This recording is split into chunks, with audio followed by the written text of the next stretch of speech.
we're going to make them stand right up. Good evening, everyone, to our June 18th meeting. We can all rise and find a flag. I pledge allegiance to the flag of the United States of America and to the republic for which it stands, one nation, under God, indivisible, with liberty and justice for all. And before you sit, can we just please take a quick moment of reflection in honor of former Jericho administrator, longtime Jericho administrator, Joel Brodsky, who recently passed away.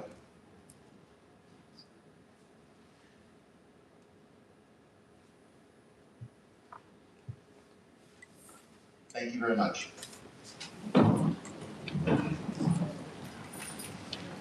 Thank you all for being here, and for anyone tuning in on YouTube.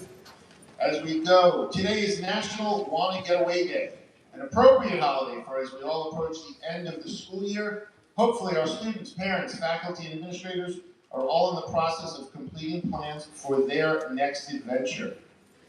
Few quick items. High school classes ended this past Tuesday, though regions are still ongoing. Middle school classes end, I believe, Wednesday, with the middle school moving up ceremony on Thursday the 25th. Elementary classes end on Friday the 26th, with moving up ceremonies occurring all next week. And we culminate with high school graduation on Sunday the 28th. School will be closed tomorrow for Juneteenth, commemorating the completion of the emancipation of enslaved Black Americans following the U.S. Civil War. And finally, Sunday is Father's Day, or as it is referred to in the Planet of the Insane in the New York State Legislature, non-gestating parent day. Regardless, it is not too late to buy exorbitant gifts and develop elaborate plans to shower all the worthy dads with attention this weekend. We will begin, as we always do, with some updates from our students. Middle school updates. Can we please see Yash Devjani? I think his second appearance this year. Oh my goodness, he's a regular.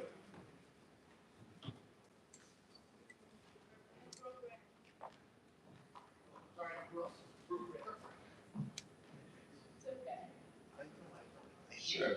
Thank you. Brooke Rand also.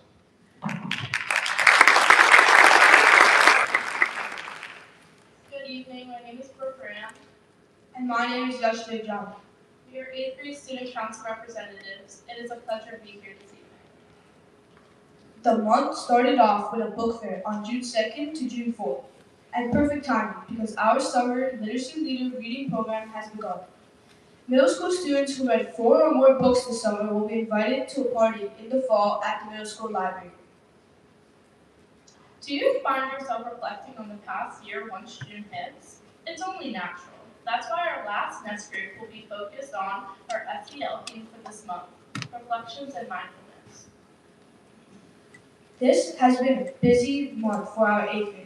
Aside from the fun of taking math and science reasons, students had even more fun on Friday, June 12th, as 8th grades enjoyed the many park attractions at Adventureland.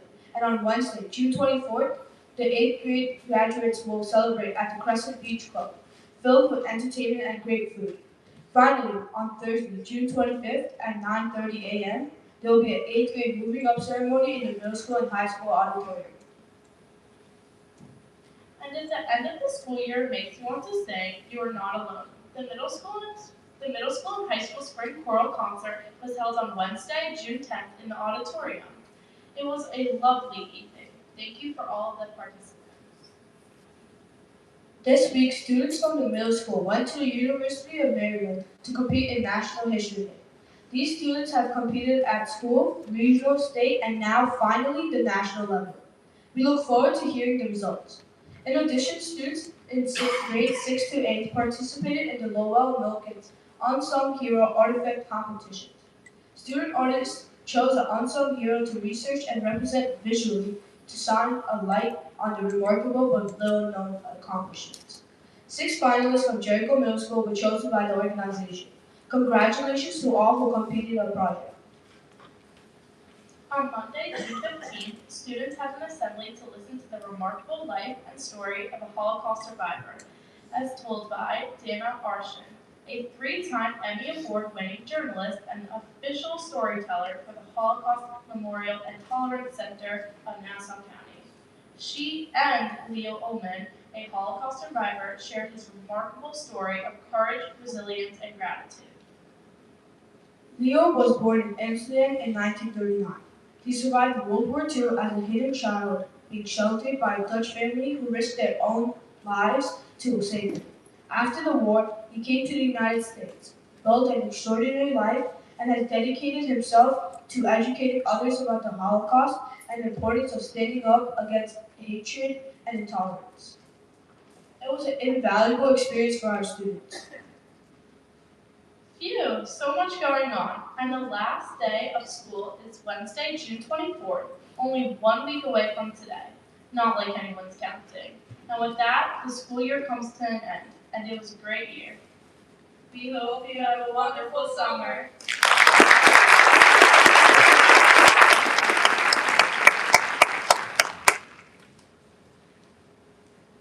Thank you very much. And now for a high school update, Mr. Devlakani and Ms. Emizu.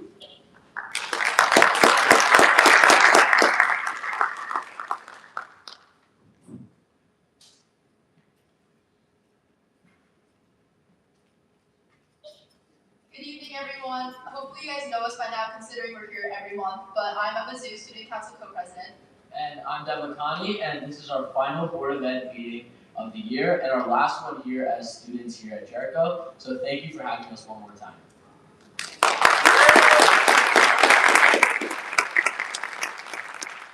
So getting into our summary, starting with world languages, our AP French and AP Spanish classes spent this month exploring dining etiquette from around the world. The AP Spanish students learned about table manners and how to politely refuse food, customs that differ from what we are used to here, and they put it into practice on a field trip to a Colombian restaurant last week. The AP French classes compared formal and informal place settings, right down to where to place your bread during a formal meal. They got to avoid these cultural faux pas firsthand during their own field trip to a French restaurant. Our thanks to Dr. Chen and the entire World Languages Department. In the Science and Technology Department, a special congratulations to Mr. Silva and his film students who put on a wonderful film festival last week.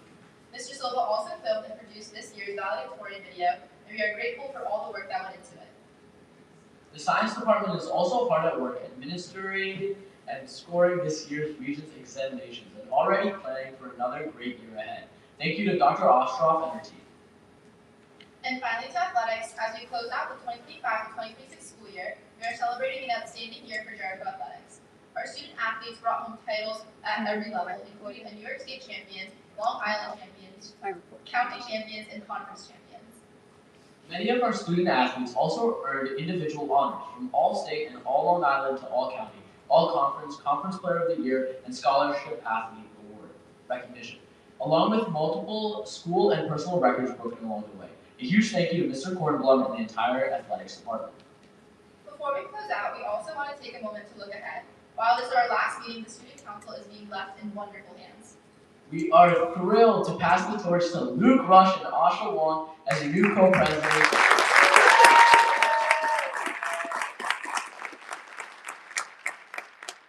to Dylan Ratheshwar as your new Board of Ed representative.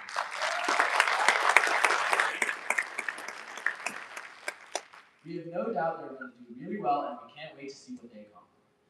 And now for something a little more personal, this is our last Board of Education meeting, and standing up here for one final time, it is hard not to reflect on how much this community has given us. To the board, administration, our teachers, and every department head who took the time to share their student achievements with us month after month, thank you. None of these updates would have happened without your dedication, and it has been a privilege to be the ones to share them. To our teachers especially, thank you for believing in us, for pushing us, and for making Jericho a place we are gently going to miss. The impact you have had on us goes far beyond anything that fits in a speech. It has been an honor to represent the student body at these meetings, and even a greater honor to be a Jericho student for these past years. We are incredibly proud of where we come from. Mine's gonna be longer. Standing up here for the last time is simultaneously really sad and a little relieving at the same time. Thank you to the whole board for always making me and by extension student voices feel heard. Not once was my opinion or input little, though it would be so easy to, and although it was always abundantly clear how much this board cares about the success and well-being of the school district, this experience has only made it that much clearer.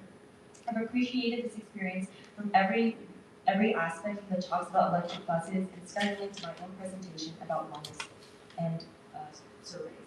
Thank you to Ms. Schmidt and Ms. Kahn, although they're not here, for being the best advisors, and Mr. Cummings, Dr. Finley, and Mr. Mendoza for always keeping us in constant communication. Thank you from all of us again, and congratulations to all the retirees. Dylan, you're going to have a lot of long but very fun nights. Thank you for everything.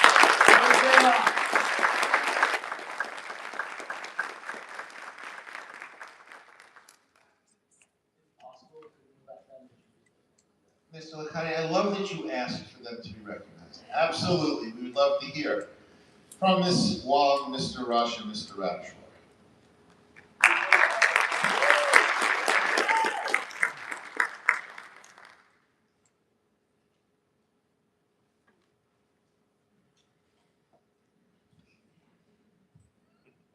Good evening, Board of Education, teachers, administration, and all attending.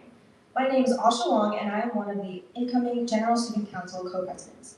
It is an honor to be speaking here today. I have been part of the Jericho School District since kindergarten, and wow, has it been a journey. Throughout high school, I have been the Student Council Officer for the class of 27, and I'm the sitting president now. Along with my leadership passion, I love helping others in the environment through the Environmental Club, which I have been an active member in since my freshman year. Alongside this, I enjoy dancing and playing softball. Representing the Jericho community by serving as co-president has been a long-time aspiration of mine, and I can't wait to finally carry it out.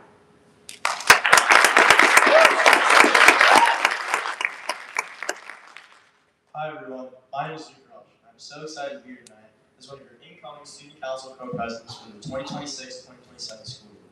During my time at Jericho, I've been involved in many different parts of our school community, from clubs and leadership roles to athletics. I was president of Caring for Kiddos last year. I will be vice president of New Key Hub next year, and I've also served as our secretary for the class of 2027 Student Council. Outside of clubs, I play soccer, football, and lacrosse. I'm proud to be the future captain of the soccer team. Through all of these experiences, I've learned how important it is to be involved throughout the year and support others and bring people together.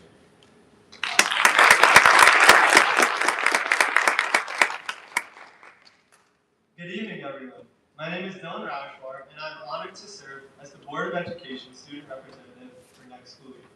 I've been a part of the Jericho School District since kindergarten, and throughout my time here, I've had the privilege of being involved in many different aspects of our school community.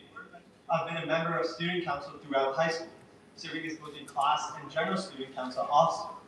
Outside of that, I've been an avid competitor in FBLA and a dedicated member of League Club, for which I'll be serving as president next year. I'm incredibly grateful for this opportunity and excited for what's ahead. I look forward to working with everyone to make a positive impact on our amazing school community.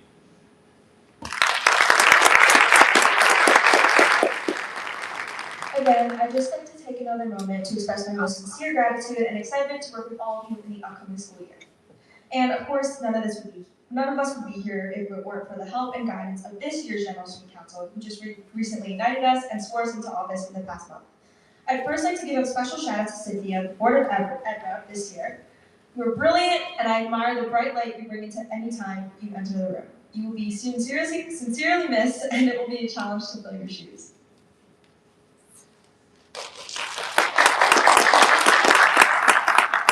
I'm so grateful for this opportunity, and I cannot wait to make an impact this upcoming school year and make it a great one for Jericho.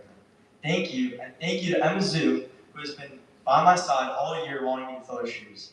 You led the school phenomenally, and we are all so lucky to have an amazing teacher for this upcoming year. Thank you, Emma. And lastly, thank you, Deb.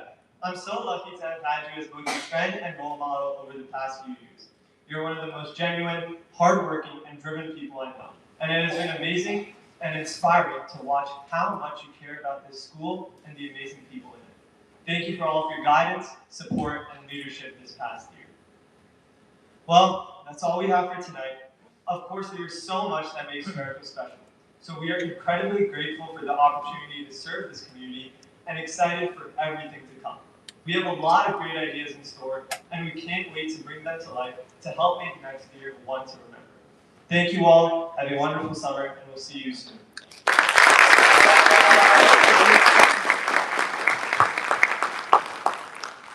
Thank you very much, outgoing officers. Thank you very much, incoming officers. And then our next report is on the PTA. We have PTA Joint Council President, Mrs. Aileen Gingold.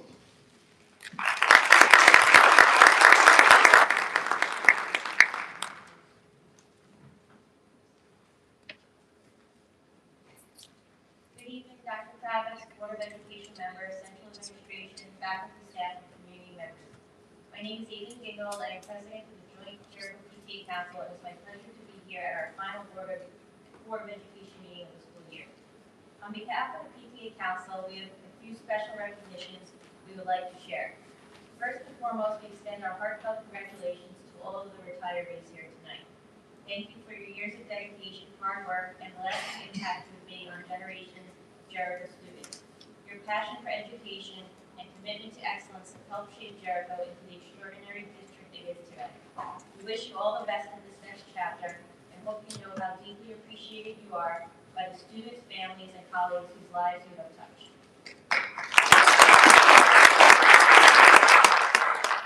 We also would like to extend our heartfelt gratitude to Jill Citron for her years of dedicated service to the Jericho Board of Education and the entire Jericho community.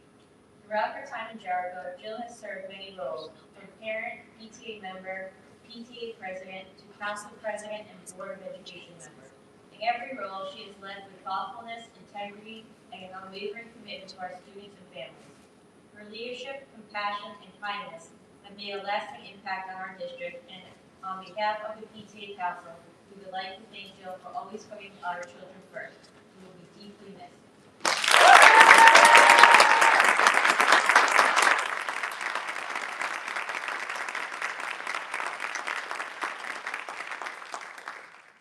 I'm immensely proud of the incredible group of PTA volunteers who have worked tirelessly throughout the school year on behalf of our children. I hope our community recognizes that so many of the special programs, events, and opportunities our students enjoy would not be possible without their dedication. Whether fundraising, author visits, supporting educational initiatives, raising scholarship funds, or creating memorable celebrations for our seniors, 8th graders, and 5th graders, their commitment has made a meaningful difference in the lives of our students. We would like to highlight just a few of the many accomplishments of the PTA units in our council this year. PTA Council spearheaded the first annual Reflections Art Gallery this year, showcasing the outstanding work of student artists from across the district and celebrating the creativity and talent of our Reflections participants. We held a successful drive in February, benefiting Jericho Cares, collecting numerous items for families in need throughout our community. We hosted 2 successful parent university programs, including a health and wellness fair in the fall and a college alumni panel Zoom in the spring, featuring former Jericho students sharing their experiences and advice. We continue to expand our social media presence, helping keeping families informed about the wonderful programs, events, and achievements taking place throughout our schools. We met regularly with the Board of Education, JTA representatives, curriculum associates, guidance counselors, school psychologists, central administration, faculty, and staff to ensure that parent voices remain part of the important district conversations. Each of our units also had a tremendous year. Here are a few of their highlights. Antioch PTA hosted their inaugural Welcome Back Color Run, bringing students, families, and staff together for a fun and spirited community event. They also celebrated Staff Appreciation Week with a special luncheon featuring 3 different food trucks, recognizing the incredible faculty and staff who support our students each day. Jeffrey Ratner Robertson PTA expanded and enhanced PTA programming throughout the year, including a revitalized multicultural picnic and Mother's Day celebration.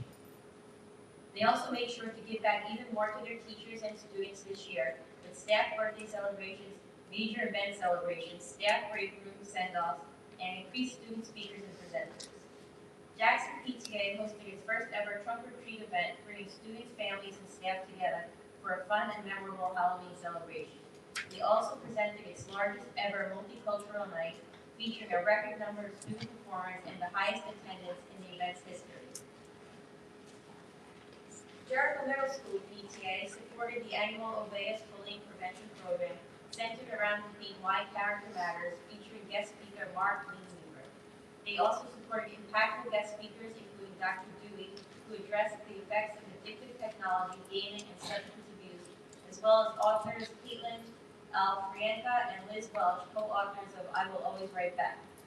Jericho High School PTSA worked tirelessly more than to double the scholarship awards this year, increasing support for graduating seniors to $3,700. They also organized an incredible free senior party, providing a memorable and safe celebration for the class of 2026. They also distributed more than 1,500 free ice cream treats to students and faculty last Friday on a 90-degree day, thanks to the efforts of over 25 dedicated volunteers. And finally, SEPTA sponsored nationally recognized mental health speaker Jordan Toma for our middle school students, delivering an inspiring message about resilience, perseverance, and mental wellness. They also hosted their annual Awards and Recognition Night, honoring district retirees, celebrating 3 senior scholarship recipients, and recognizing Dr. Sapienza for his 20 years of dedicated service to the Jericho School District. As we close out another successful year, I would like to thank Dr. Kravitz, the Board of Education, Central Administration, faculty, staff, PTA leaders, and volunteers for their partnership and dedication. Together, we continue to create extraordinary opportunities for our students and strengthen the sense of community that makes Jericho such a special place. Thank you. I wish everyone a happy, safe, and relaxing summer.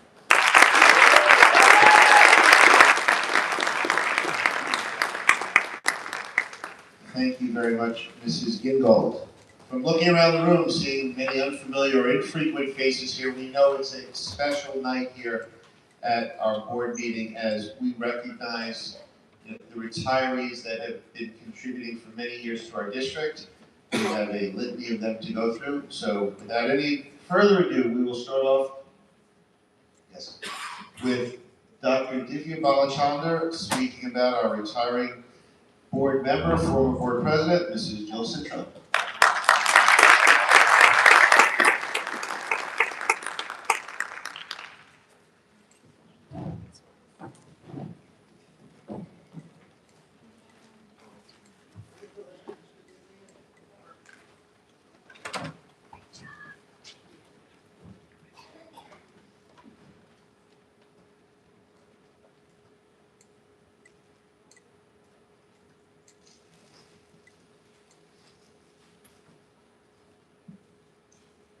Six and a half years ago, Jill encouraged me to run for the board, and honestly, 6.5 years later, I'm forever grateful she did. Not only because of what we've accomplished together, but because of who I got to do it alongside. Jill, you have been a steadfast pillar of support to me and to so many in this community. You've fought fiercely for what you believe in, like a new turf field, DEI, and making sure every single kid in this district feels seen and safe. And you did it all while still showing up with grace, even when we didn't agree. You taught me that you can hold your ground and hold someone's hand at the same time. And your kids were never just Chloe and Luke. They were every science researcher, every athlete wearing a Jericho jersey, or performer standing on a stage in the auditorium. Long after your own children had graduated, you were there because to you, they were all your kids. And you're proud of every single one of them. For those of you unfamiliar with all Jill has done in the last 23 years, she has served as Jackson PTA president, was an executive board member of both middle school and high school PTAs, and served as PTA council president. Her dedication to this community is further exemplified by her time spent helping with the Jericho Food Pantry to help community members in need. And she has served 9.5 years on this Board of Education, 3 as president. Jill, on a personal note, I'm going to miss you here tremendously. I know we'll still have our double dates with our pups, Coco and Arlo, and an open seat at each other's family gatherings. That part, thankfully, doesn't end. Now, it's time to go enjoy more golf, continue to dominate in your tennis league, play more mahjong and canasta, and enjoy more trips around the world. Relish in this next year as you get to watch Chloe get married and celebrate Luke's start to his adult life post-college graduation. You've earned every bit of it. Jill, thank you. Jericho is simply a better place because you've been in the room and at that table. Please join me in giving Jill the send-off she deserves.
like to ask us, because this is our next award recipient.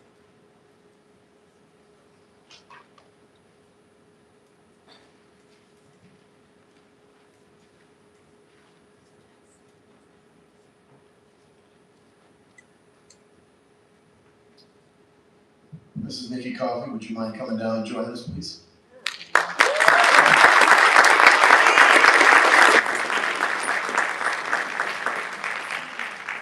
As I was thinking how to describe a special someone who gave 30 years of her life to our schools, I couldn't find the words. Then it hit me. I couldn't find the words because the description isn't about her, it's about us. We were blessed. For those of you who really know Nikki Coffey, you know that underneath that demure nature and small smile, she is humble, earnest, smart, and very, very quick-witted. For those of you who don't know Nikki, it's because she was always doing the work for you, even when you didn't realize it. Through more offices than we can count, deadlines were met, forms were processed, new administrators were trained, and most importantly, staff, students, and families were always well cared for. Never asking for adulation, never asking for pomp and circumstance, she just went about her day doing the work on behalf of our students and on behalf of all of us. Well, Mrs. Coffey, with my apologies, tonight you get what you deserve. Adulation, pomp, circumstance, and immense gratitude from your final boss, who misses you more than you know. So with that, I have one last question, and I'd like you to answer it for the entire audience. Now that you've enjoyed 5 months of retirement, we have not been able to fill your shoes. Any chance you're ready to come back to work? No? All right. Congratulations, Mrs. Coffey.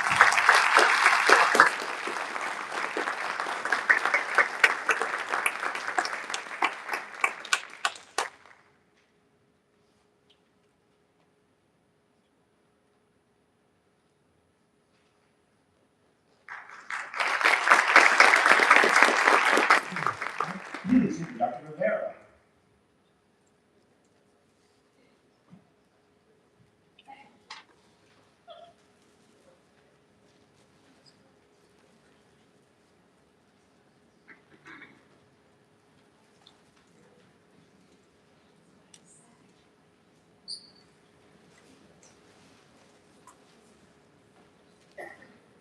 Get myself together here.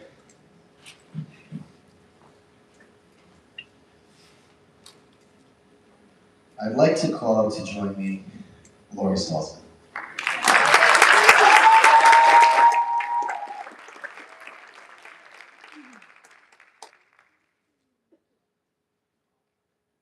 I'd also like to call on behalf of the PTA to come up here as well. I know there's some gifts to get out. Hi, Lori. And hi, Jackson Peeps. So the words that I put together tonight are not just my words. They're the words of the building. They're words of the community, people telling a story, sharing their memories. So let me begin. Good evening. Tonight I have the honor to share words about an extraordinary educator, colleague, friend, storyteller, adventurer, gardener, and one-of-a-kind personality, Miss Lori Salzman. After 31 years of dedicated service to our district, Lori is officially retiring. We are thrilled for her. It's safe to say that many of us are still trying to process what Jackson and Jericho will sound like without her unmistakable voice echoing through the hallways. For those who know Lori, there is one thing everyone agrees on. She is genuinely one of the funniest people you will ever meet. Not because she tries to be funny, but because being funny is simply who she is. Her wit is effortless, her timing is impeccable, and whether you were having the best day or the worst day, Lori can make you laugh and feel at home within minutes. In fact, generations of students understood one simple truth. That's just Miss Salzman. Whether she was telling a story, making a comment, breaking into one of her signature expressions, or creating a memorable classroom moment, students accepted it with a smile, because they knew it came from a place of love. And again, Lori, not just my words, these are all your friends' words. And while we often celebrate Lori's humor, we cannot overlook what an exceptional teacher she has been, starting her career in the private yeshiva in Queens before finding her home at Jackson. Lori spent her Jericho career teaching 4th and 5th grade students, and year after year, Colleagues knew that when the student needed just the right combination of high expectations, compassion, patience, and understanding, Lori was the teacher for the job. Many of us have said the same thing over the years. I have a student who'd be perfect for Lori. And every single time, she proved this right. Lori has always had the remarkable ability to see what students needed and then give them exactly that. Beneath every funny story, every mishap, every unexpected adventure, every memorable classroom moment was a teacher whose heart was enormous in size. I'm almost done. I wrote a little bit more here. But I love you, Lori. Speaking of memorable classroom moments, you could forget the legendary Frontier days. While most teachers might decorate a bulletin board, Lori transformed her entire classroom into the American frontier. Students and teachers alike dressed as cowboys, cowgirls, and pioneers, immersing themselves in interdisciplinary learning experiences that became treasured memories for generations of children. Long before experiential learning became a buzzword, Lori was already doing it, and doing it exceptionally well. And then there were the adventures. Lori has never met an adventure she didn't like. Her vacation stories alone could probably fill several books, or at least keep us entertained through multiple faculty meetings. No matter where she traveled, she always came back with stories that somehow became more entertaining each time they were told. And as we near the end of these words, of course, some adventures happened right here at school. Many of us fondly remember receiving emergency alerts from Lori, not for a student crisis, but for technology assistance. Her preferred method of communication? Sending a string of 911 emojis, demanding immediate intervention. Apparently, in Lori's world, a frozen smartboard carried the same urgency as a natural disaster. I know it is true, I live it with you. Beyond the classroom, Lori has left a mark on our school in countless ways. She played an integral role in the original Jackson Garden and has lovingly cared for Benny Memorial Garden since its creation, providing not only endless pruning and attention, but also the same care and devotion she brought to everything she touched. And while Lori has poured her heart into generations of students, everyone knows that her own family has always been her greatest joy. Her daughter Allison and her mother are truly her world, and the love she has for them shines through every conversation. As we reflect on 31 years of service, it becomes clear that Lori's legacy extends far beyond lesson plans or report cards or classrooms. Her legacy lives in the students she inspired, the colleagues she supported, the laughter she created, the garden she nurtured, and the countless people she made feel valued and understood. Lori, thank you for being unapologetically yourself. Thank you for the laughter, thank you for the adventures, thank you for your wisdom, your dedication, your creativity, and your enormous fun. As you begin this next chapter, we wish you endless happiness, good health, exciting travels, beautiful gardens, unforgettable adventures, and plenty of opportunities to tell stories that may or may not get slightly more dramatic with each retelling. Please know that retirements do not mean goodbye. Our doors will always be open. We hope you'll come back and visit often. The students, staff, and garden will all miss you. And if someone says a 911 emoji requesting tech support, we'll probably think of you immediately. Congratulations on an incredible 31-year career. Thank you for everything you've given to the school community. Enjoy every moment of your well-earned retirement. You will always be a part of the Jackson family.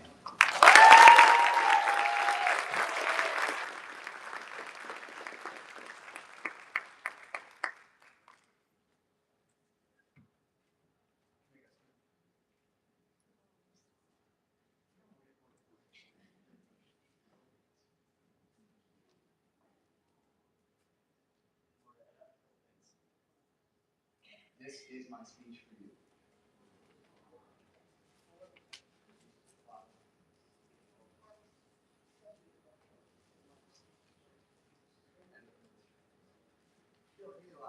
Anybody want to help her? All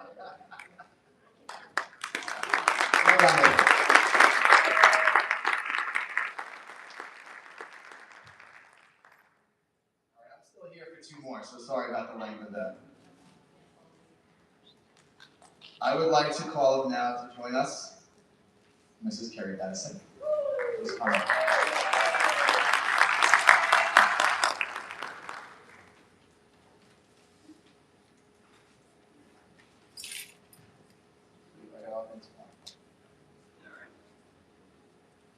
Good evening, everyone, again. Tonight we gather once more to celebrate someone who's been an important part of our school family for nearly 21 years. Someone whose kindness, dedication, humor, and heart have touched countless students, staff, members, and families along the way. Today we celebrate you, Carrie Madison. Carrie, after nearly 21 years of service to our district, and we've certainly earned this retirement. Although I think many of us are still trying to figure out how we're going to manage without you in the years ahead, throughout your years here, you've been much more than a lead. To many of us, you've been a trusted friend, confidant, problem solver, and for some, a true right-hand person. Whenever something needs to get done, there was always comfort in knowing that Carrie was doing the job. And let's be honest, there are some skills that simply cannot be taught. For example, nobody, and I mean nobody, can handle a lunchtime quite like Carrie. Students knew it, staff knew it, the lunch line knew it, and operated with a level of efficiency that would make air traffic controllers jealous. Then came our pandemic. While the world was turned upside down, Carrie stepped up in ways that perfectly reflected who she is. Many of us in the building will never forget seeing her expertly maneuvering a rolling cart through the building, delivering lunches to every classroom and every student. While most people were just trying to navigate their own day, Carrie was making sure everyone else was taken care of first. Beyond her work at school, Carrie's heart has always been enormous. Her love of helping dogs find their forever home has changed lives, both canine and human. In fact, one colleague shared that Carrie's dedication to dog rescue is the very reason that he and Buddy found each other. That's the kind of impact Carrie has. She doesn't just help people and animals, she brings them together. And then there is one of Carrie's favorite roles of all, being a grandmother. Many of us have loved hearing stories and sharing the journey of grandmotherhood alongside her. There is one title that may rival Lunchline Queen, it's Fabulous Needy. And from everything we've heard, she wears that title proudly. Carrie, your kindness, your work ethic, your sense of humor, and your genuine care for others have left an unforgettable mark on the school community. You spent nearly 21 years helping students, supporting colleagues, brightening days, and making the school a better place simply by being there. While we're excited for all the adventures retirement has in store for you, more time with family, more time with grandchildren, more opportunities to help dogs find loving homes, and perhaps even the chance to enjoy lunch without managing an entire cafeteria, we want you to know that you'll be deeply missed. Thank you for your service, your friendship, your compassion, and your unwavering dedication. We wish you nothing but happiness, health, laughter, and countless wonderful memories in retirement. And remember, Carrie, retirement doesn't mean goodbye. Our doors are always open. Please come back and visit often. We would love to see you. And who knows, if the lunchtime gets out of control, we can need to call you back for a guest appearance. Congratulations, Carrie. Enjoy every minute of your well-earned retirement. You truly earned it. We love you.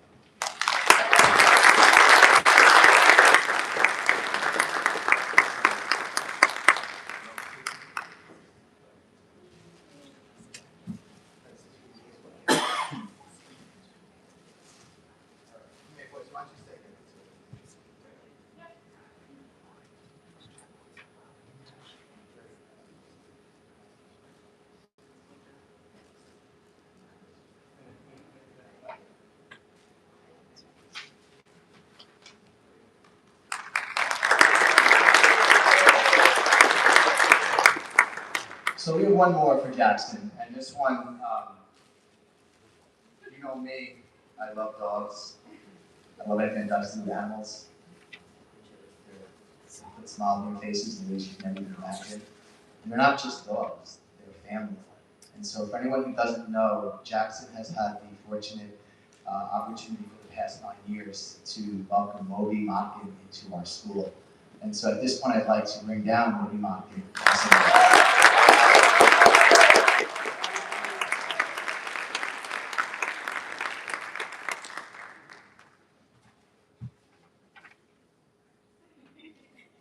There's just something extra special about dogs. Again, good evening, everyone. And we gather again to celebrate a beloved member of the Jackson family. Someone who never wrote a lesson plan, never graded the paper, and yet somehow became one of the most impactful members of our school community. Tonight we celebrate the retirement of Moby Motkin. For 9 years, Moby has faithfully served George A. Jackson Elementary School.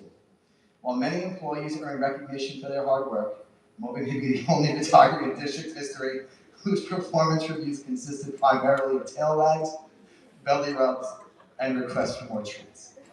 Moby, you've been truly a lovable, gentle child. Throughout your years at Jackson, you brought smiles, comfort, calmness, and joy wherever your four paws happened to wander. Whether someone was having the best day or hardest day, your presence had an incredible way of making everything feel just a little bit better. There were countless students who looked forward to spending time with you. They celebrated milestones with you, shared special moments with you, read to you, hugged you, and simply enjoyed being in your company. And if we're being honest, the adults may have enjoyed those moments just as much. In fact, one question has remained unanswered for years. Who loves Moby more, the students or the staff?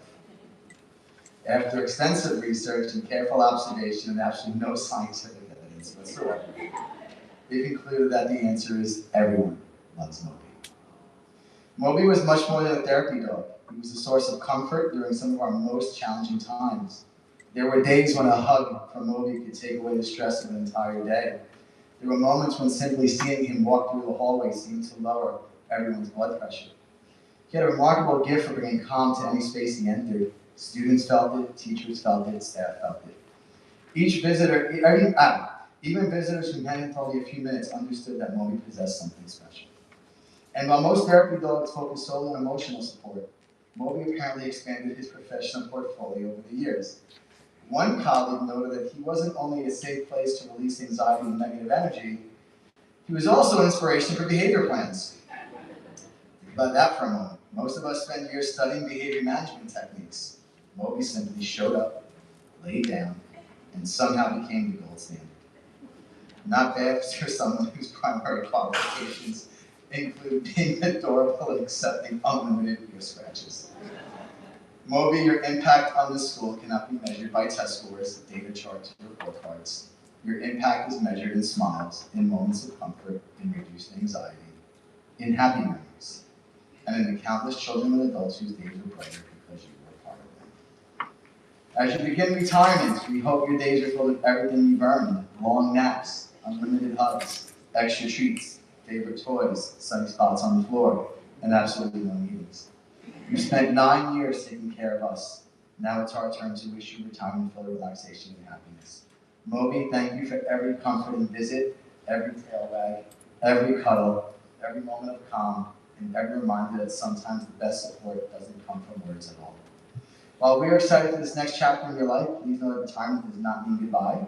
Jackson will always be your second home, and we hope you'll come back to visit at least one more time. After all, we may need the occasional wellness checks, emotional support, and reminders about what's really important in life. And if you happen to stop by, we can guarantee there'll be plenty of treats waiting for you. Congratulations on an incredible 9 years of service. We wish your retirement lives truly, and we couldn't resist this one, doggone great. Thank you, Moby.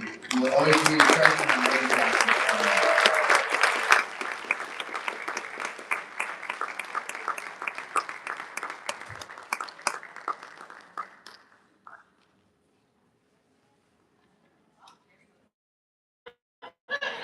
And so my words from the district as well.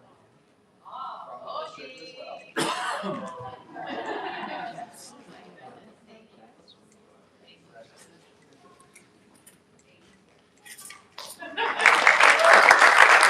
Thank you, congratulations. Sorry, it's getting so old. Here's Joanna Cutter.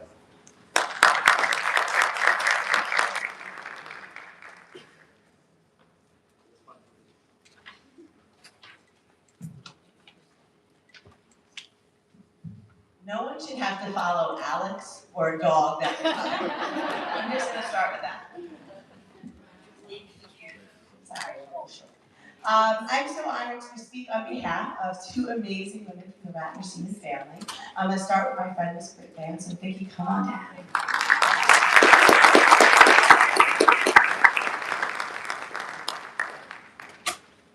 So Vicki and I, obviously, we only met about 5 years ago when I started at Ratner Siemens. And we were still in the midst of the COVID pandemic, coming out of it, right? So we got to be the daring duo of telling people, your child is quarantined, you need to wear a mask, and all these other restrictions. So we formed a fast friendship. You have to have a good cop, bad cop situation going on with the nurse and the principal. Because during this, obviously, everyone also wanted to get back to normal. So how hard is that challenge when you're facing still an illness, but wanting to be normal? So I always appreciated Vicki from the very start. I think that went very well from the start, right? A school nurse, as you know, wears 1,000 hats, right? You're not just a nurse. You don't just put a Band-Aid on a child's scraped knee. A nurse has a hat that includes everything from social worker to investigative reporter. So on the social work end of it can be the kid who comes off the bus who still's got spittle on their face, and you're like, clean this kid up before we send him to class. To the child who may need more attention or care. The child who comes in with the bellyache and the headache and the pattern gets revealed that they're really just avoiding math, or they're really avoiding a social issue that might come up at recess. So that social worker hat was always on Vicki's head. The other part of it was the investigative reporter, and Vicki has a great face. So a kid would come in from recess with an injury, possibly an injury, we're not really sure, it's always an injury, and by the time she'd call me, I'd get there, Joanna, we need to go to the nurse's office, and I'd get there, and Vicki go, oh, so you were fooling around too. So she did the hard work for me, switching up from the nurse's office to then the principal's office. So we had a lot of fun together. The other thing, everyone knows Vicki because she's a member of the community. She's done supervision for so many different sports. She's been on the district-wide safety team probably forever. And I think she deserves the opportunity now to enjoy her grandchildren, enjoy retirement, enjoy everything that comes beyond Ratner-Seaman. So thank you for everything you do. I love you. I know the Ratner-Seaman family loves you, and congratulations on your retirement. I'm going to keep forgiving her coming out of this program.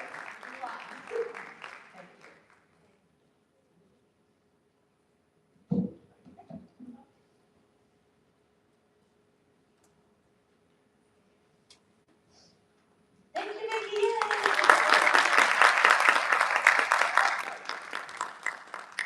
My friend Barbara Kalpakis, come on down.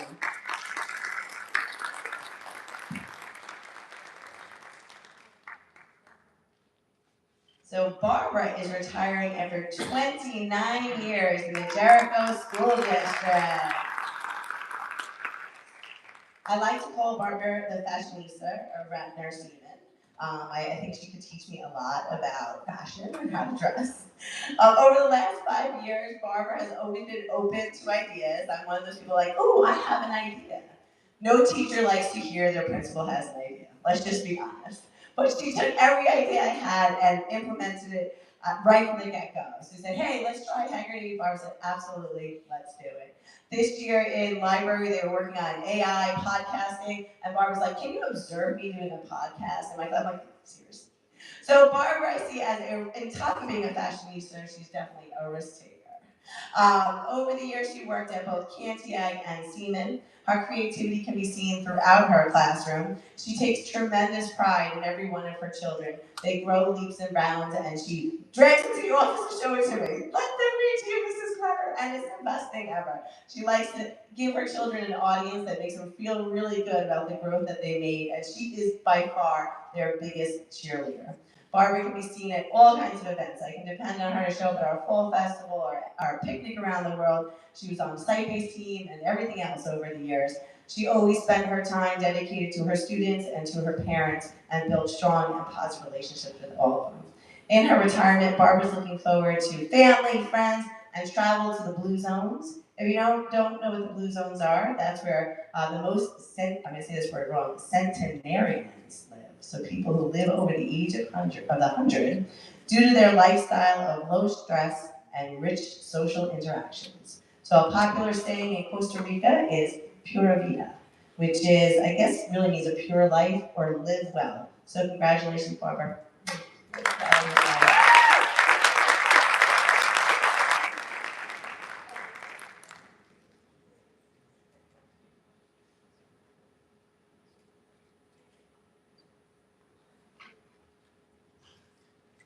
I'd like to introduce Dr. Sapienza.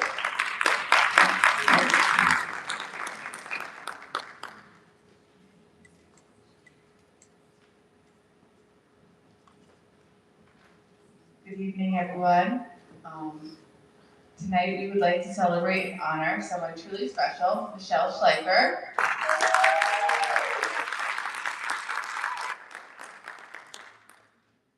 Michelle has has been a valued member of the Jericho School District and family since 2001, dedicating 25 years of service as a special education learning center instructor. Throughout her career, she has supported students, making lasting impact on countless children, families, and colleagues. Michelle's commitment to her students has always been evident. She is the definition of dedication, loyalty to her craft. Day after day, she showed up with compassion, patience, and a deep understanding that every child deserves to be seen, supported, and encouraged. She consistently puts the needs of students first and advocates for them with unwavering care. Beyond the work that she does in the classroom, she has built meaningful relationships with students, families, and colleagues. She has been a true example of what it means to be an educator who leads with her heart. As Michelle retires, we know she is looking forward to well-deserved time ahead. We hope this next chapter brings her many relaxing days and wonderful memories with her husband Donald.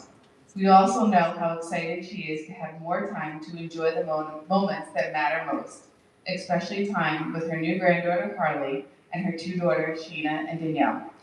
Michelle, your years of service have touched so many lives, and your contributions to Jericho will never be forgotten.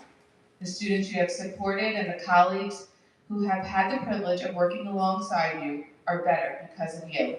We wish you endless happiness, good health, laughter, new adventures on this next journey. May retirement bring you everything you have earned and more.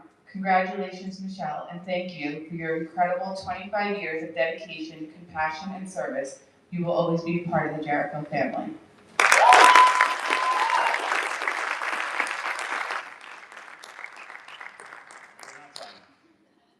Michelle, as your principal for the last 5 years, and reflecting on your 25 years of service, what came to me first was how rewarding, probably the most rewarding thing you can do as an educator is teach someone to read. The best and biggest compliment I can give to you is that you've done it for 25 years. You've built a foundation for students to do everything and succeed everything else that comes after that because of your work in the early stages. Your granddaughter is very lucky. That's your next job. She'll be the best reader on the block. And I wish you all the best. Thank you for all of the things that you've done. Always being somebody that would step up and help out no matter what time or with whom. Very much appreciated. I wish you a long, healthy, and wonderful retirement. Thank you so much.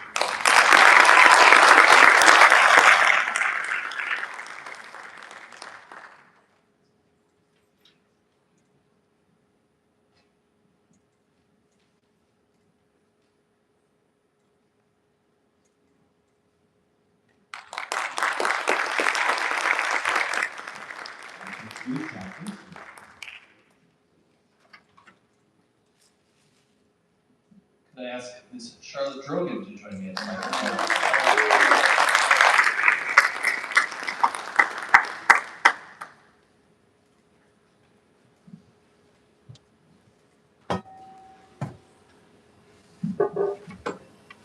I'm honored to speak here on behalf of Ms. Charlotte Drogan tonight. She's been an integral part of Jericho Middle School for more than 40 years.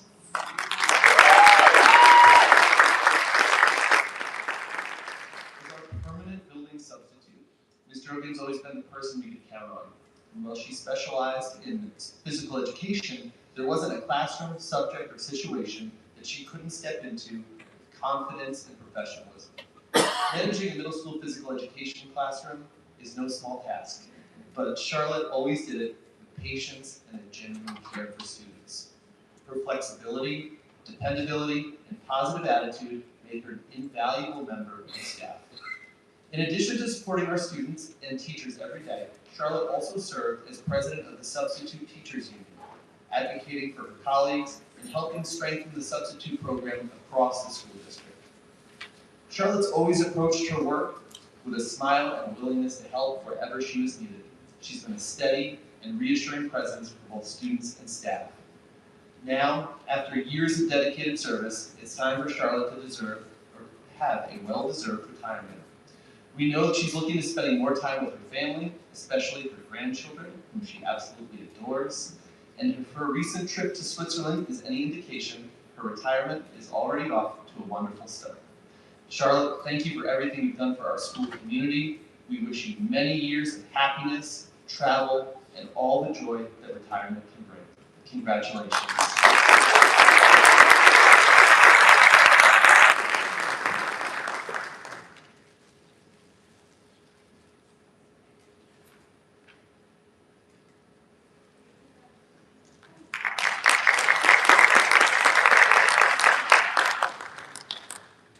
Dr. Lionel Shannon.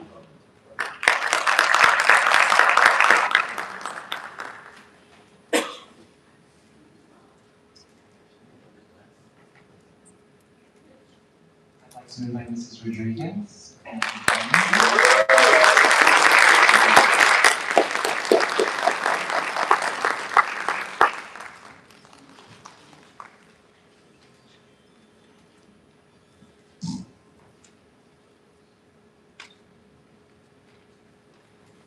So, Jenny is somebody who, when she started, and ever since has revived our high school cooking courses, which have since thrived over 2 decades. She's someone who continuously adapts who has continuously adapted her craft and served as a mentor to so many new teachers. Students are engaged in all of her lessons, and Jenny has been a strong advocate and a support for all students. She fosters connections and relationships with all students so that everyone feels welcome in her classroom. And from teaching students how to bake, sew, and budget, Ms. Rodriguez has done it all. But even beyond the classroom, Ms. Rodriguez has actively taken part in various initiatives such as preparing diversity, making sauce for the Woodman's fundraising pizza kit. She has taken the lead on creating events for the staff to make Jericho Middle School a positive place to be. She's chaperoned field trips, and we're so thankful for her running various clubs. And while she collaborated with others in running the Middle School Miracle Club and the school place, the Superheroes Club at high school was the one that she ran on her own. And through that club, she extended warmth and compassion to those in need by working together with our Jericho students to prepare meals at a local soup kitchen. So thank you, Jeanine, for all that you've done. All of us will miss you. We'll miss your kindness, thoughtfulness, and your caring spirit. We wish you much success in your future endeavors and ventures, and more quality time spent with Joe and Michelle and Christian.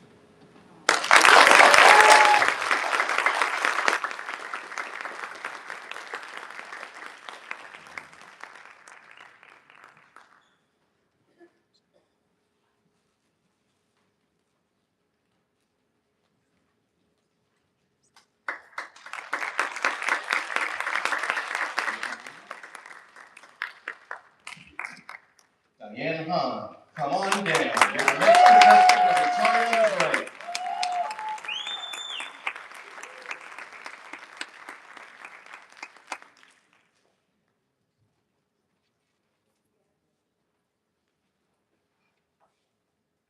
Just to put in perspective what 35 years working in payroll is, Diane processed over 900 payrolls, resulting in over 750,000 paychecks. So have been here. Quite a feat, especially since it was close to perfection. I hear from many districts about the number of issues they have with their employees due to errors in their payrolls. Not the case in Jericho, thanks to the unwavering dedication and hard work from Diane. Diane also took the time to fully explain questions from our 800 employees if they did not understand something on their paycheck, with patience and grace. I've heard countless times over the years from employees how much they appreciate the work of Diane, as do I. On the personal side, Diane and I have shared many of our highs and lows of life over the years, as I am sure holds true for many in this room. We have always supported each other during life's challenges and celebrated together during life's happier moments. Diane is a friend and a class act. Please join me in congratulating Diane Kahn for her 35 years of dedicated service to the Jericho School District.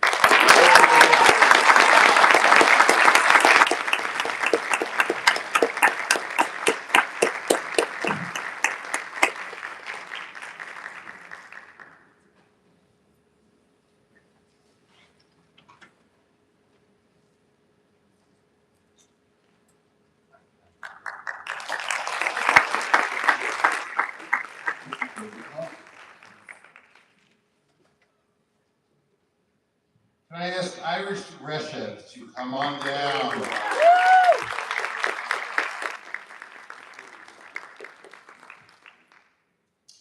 Iris Reshev is one of the most caring, kind, and dedicated people you will ever meet. For the past 23 years, Iris has been an anchor for the high school, technically serving as the school nurse, but in many ways she really serves as the matriarch of the school. Iris supports every student, every family, and every staff member in the high school during their illnesses, their vulnerable challenges, and often when experiencing trauma. She does so with grace, with fidelity, and with a heart as big as the moon. Iris's office is a space people come to every day to check in and receive some of her radiance in order to brighten their day. To know Iris is to know a woman who has lived a life giving to and caring for others. During COVID, Iris and I became essential partners in ensuring that the students and staff in the high school were safe. Each day, Iris would take on more and more responsibilities, and during a time when people were terrified and in need of constant support, Iris was always there to provide comfort. I am proud of how the high school community united and dealt with COVID, and without Iris by my side, the school never could have successfully navigated all of the challenges that arose throughout the pandemic. Iris is a passionate woman who loves to travel and is a total foodie who can appreciate a great meal from a food truck as equally as from a Michelin star restaurant. As you likely know, Iris was born in Israel and still maintains a beautiful accent. Sometimes, though, she can be hard to fully understand. And honestly, I think the accent only plays a small part in that. When talking with Iris in small groups, it is not uncommon for some to raise an eyebrow when trying to figure out exactly what it is that Iris is trying to say. We have coined the phrase, "Do you speak Iris?" Affectionately, I have learned to speak Irish over the past 7 years, and I'm a better person for it. We are so excited for Iris as she embarks on her retirement. Iris will have more time for travel, for visiting family in Israel, for hiking and biking, and all the aspects of life that bring her joy. And most of all, she will have more time with family. Iris' husband, Hadass, is a great partner and also speaks Irish. They have 3 beautiful children, Michelle, Jonathan, and Lauren, and 3 delicious grandkids, Shai, Eleanor, and Isaac David, and one on the way any day now. Iris, you have cared for the high school community for 23 years, and we are so excited to celebrate you as you embark on retirement and the next passionate phase of your life. We all love you.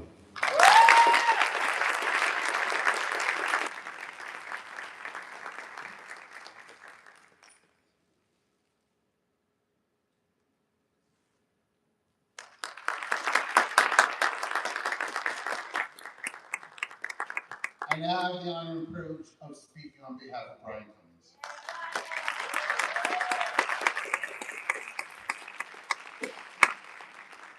For 29 years, Brian Cummings has been an essential piece of the Jericho School District. Brian came to Jericho as a math and science teacher and immediately expanded his influence by becoming a coach in our varsity athletics program. Eventually, he became the Curriculum Associate of Science and Technology, which was his role when we first started working together. When an opportunity to hire a new assistant principal at the high school became available, Brian was the perfect choice. I can remember during the interview process, Brian was asked about his future goals. At that time, he talked about his aspirations to become a principal, which was perfect foreshadowing at the time. During the past 2 years, Brian has flourished in his current role leading the high school as co-principal. Brian's most endearing professional quality is his love for kids. Through all of his outstanding accomplishments, his work with teachers, his focus on instruction, his partnership with administrators, it is his time with students where Brian shines brightest. His superpower is his playful and infectious smile, and students gravitate towards Brian for support, advice, guidance, and often a fatherly nudge. Brian is a calming influence for others, no matter how stormy things may get. As an educator, a coach, a colleague, and a leader, Brian is a wealth of knowledge with extensive experiences. He has a huge impact on teaching and learning throughout the Jericho School District, as well as a lasting influence on the lives of thousands of students. Brian has been a critical member of the Hall of Fame community for many years, which underscores his dedication, passion, and love for this community. For 29 years, Brian has developed and grown his legacy in Jericho as he prepares for the next step in his journey. He should know that he is woven into the fabric of what makes Jericho so special. Brian is excited for retirement and the opportunity to travel, to have more time for projects around the house, and the chance to spend more time with his wonderful wife, Kristen, and his amazing children, Liam, Gabriella, Lila, Aiden, and Ava. Brian, thank you for all that you have done for this community. I'm proud to call you a colleague, a friend, and a partner, and we will all wish you the very best in retirement.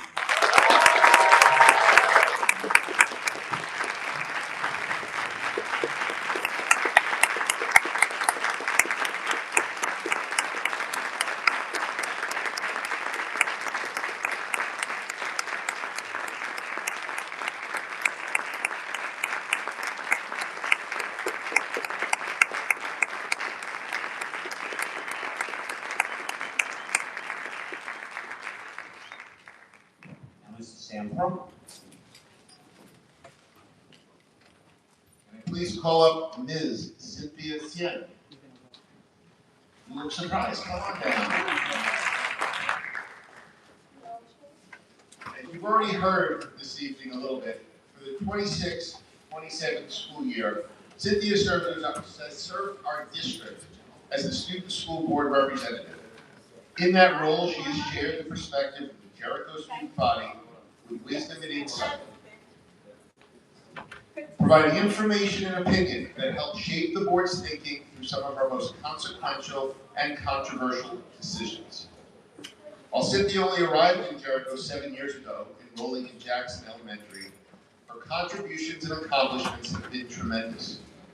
Despite sitting through more board meetings and more hours than any of her predecessors, Cynthia still managed to graduate as one of our valedictorians, to find great success in the Regeneron Science Competition, and to be awarded the title of Beauty and Brains in this year's Senior Superlative. Cynthia will leave us for the Southern Fun of Palo Alto as a freshman at Stanford University in the fall. Cynthia, thank you for your contributions to the board and the entire Jericho community.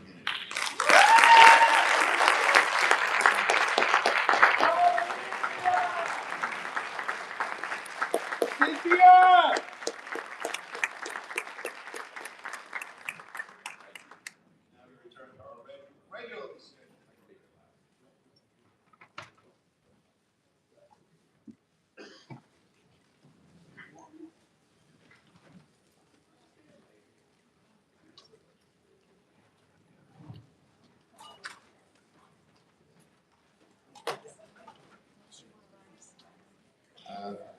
Turn it over to Dr. Kravis to provide monetary comments on his board members.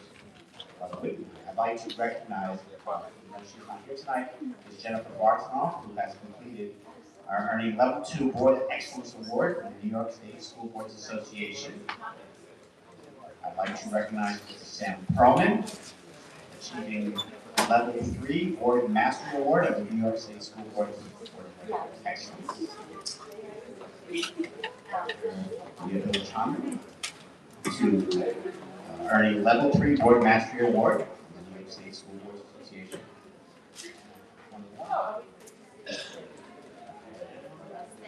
And I have Mr. Kenny Jin, earning Level 1 Board Achievement Award from the New York State School Boards Association. Congratulations to all of you.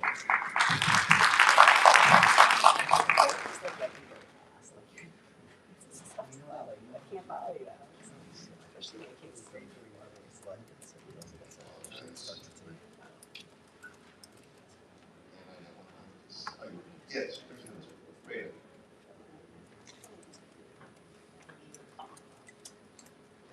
Okay, first I'd like to announce the enrollment as required. So last year at this time we had 3,332 students. This year we have 3,181 students. That being said, we're going to do an Apple presentation this evening, so we'll talk a little bit about our technology. Both the board would like to move set of slides.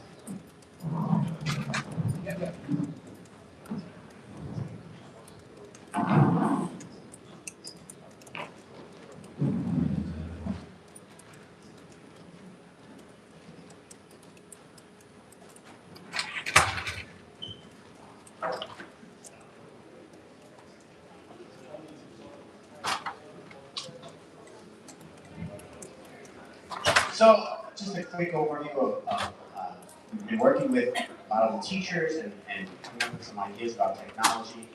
Our agenda is just really to talk about our current device landscape, what is the technology ecosystem, the Apple ecosystem, accessibility and student support, technology that grows with each one of our students, the sustainable refresh cycle, cost and long-term considerations, and the big picture of where we are and what we're going to do. So we had, the last several months, about 70 to 75 educators meet and discuss about different device options that are designed to integrate into our system seamlessly.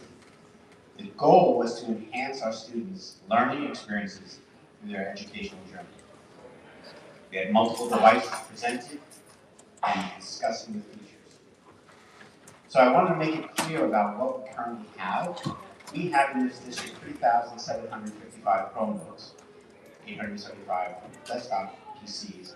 We have currently 113 iMacs, 166 Dell or Lenovo laptops. We have 1,100 iPads. So when we talked about devices, we have over 1,200 of our devices are currently Apple products. And if you're not aware, every year we get between 500 and 600 Chromebooks. That is the refresh cycle. Every school year, we end up purchasing 500 to 600 devices, as well as some desktops. So we were looking at options and what we can do to increase our technology. As technology continues to evolve, schools are increasingly looking beyond devices that simply provide access to web-based applications. That these learning environments require technology that can support creativity, accessibility, collaboration, and future-ready skills by providing long-term value for students, staff, and taxpayers. So, support for a wide range of learning experiences, accessibility and inclusive learning, preparation for post-secondary and career pathways, privacy and security, which we talked about through our strategic planning initiative, long-term reliability, and flexible future innovation. So what is a technology ecosystem? An ecosystem is the collection of devices, tools, and services that work together to create a seamless learning experience for students and staff. So, as I said, this is a different way of presenting those topics that I just mentioned. So given the range of learning styles and abilities of students today, educators need technology and resources to accommodate and personalize learning. Apple builds accessibility features into every product so everyone can use them in ways that work best for them. So what we have designed is a phase-in program to start to initiate the Apple devices in our system. So K through 8, and I will say that some of this might change as we go through this, so we met with some administration as well, and we're working on the details.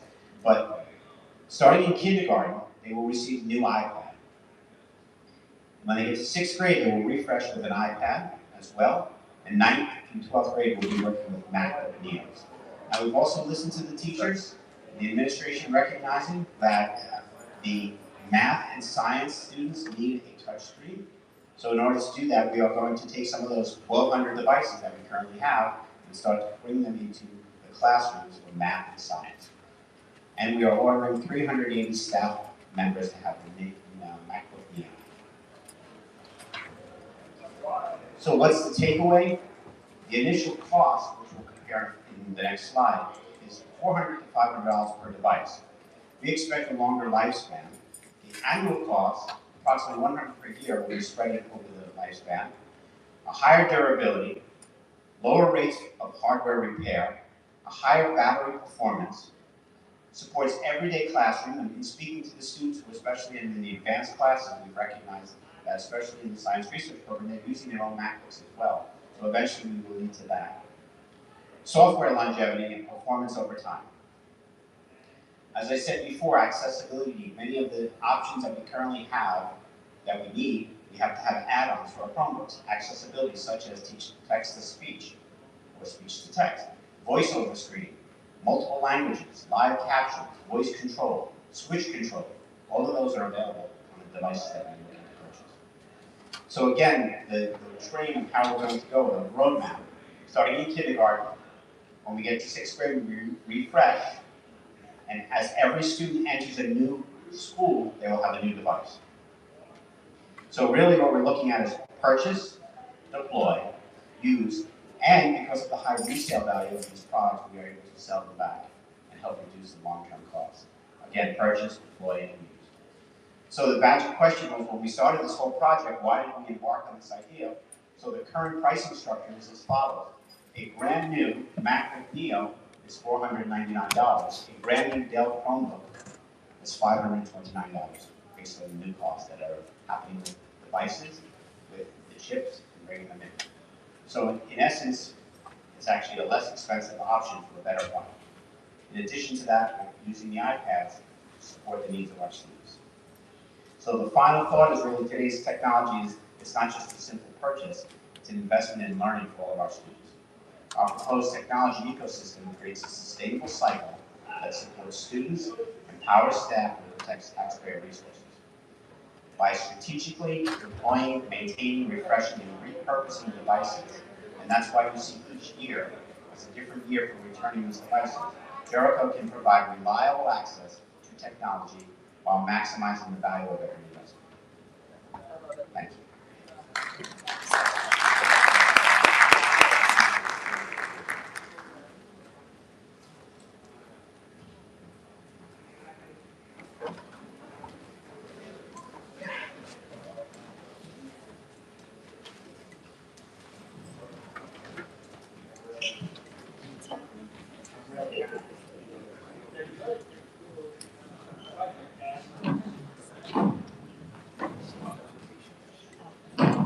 Before we move forward, Dr. Kravitz, we'd like to ask, does anyone have any questions? Wonderful. Another concise and clear presentation. Thank you.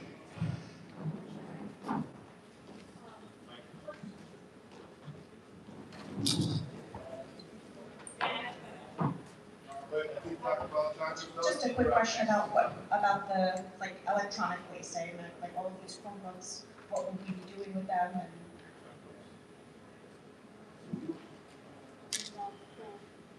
we will continue to use the Chromebooks for those other grade levels. We'll recondition them as we need. So there will always be enough Chromebooks until we phase all of them out. So again, we're talking about 3 grade levels right now.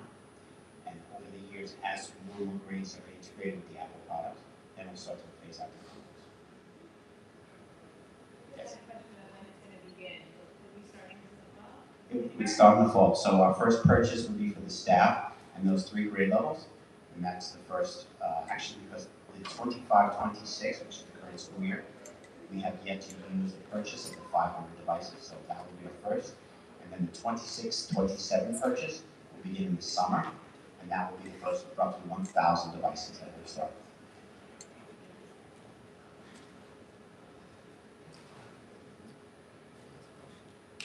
Is the iPads going to come with a keyboard, or? They'll come with a keyboard, they'll come with a case, they'll come with a stylus pen to use as well. There will be the chargers in the classrooms for those particular, and when we get to high school and some middle school, because we're working out those details. It will come with the ability to charge in the classrooms in the math and science classrooms. Where's the one 11-inch stylus, right? Here, 11-inch stylus, yes.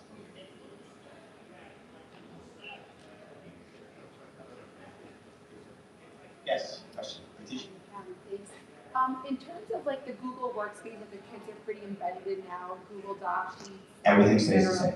So they all access the same. Yes. So what's the benefit of moving off of the Google Chromebook interface to Apple?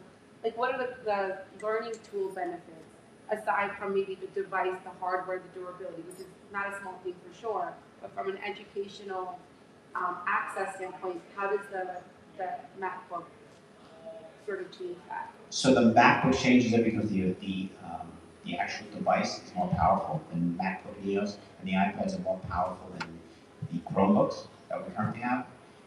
Additionally, one of the things we noticed in the strategic plan was that they wanted more control of what students are doing. One of the things that became evident when we started to dig into this project was that when students with the bring your own device, they are able to access other things. They are accessing text messages, things like that. We've heard the teachers that was a concern that they brought to us. As we phase in this process, There will be alternatives. There will be some students who will still bring their own device until everyone is outfitted. However, there will be systems in place that will limit the use of those bring your own devices, such as a separate network for students who bring those, where we will be able to control the games and things that were mentioned by the strategic plan. Is there a different like IT? Sorry, let's follow up. It's not done, sorry. Oh, go ahead. Oh, sorry. Is there a separate like? I imagine there'd be some IT disruption as you transition from one ecosystem to another, or not really. We don't expect a real disruption. Now we expect to see that.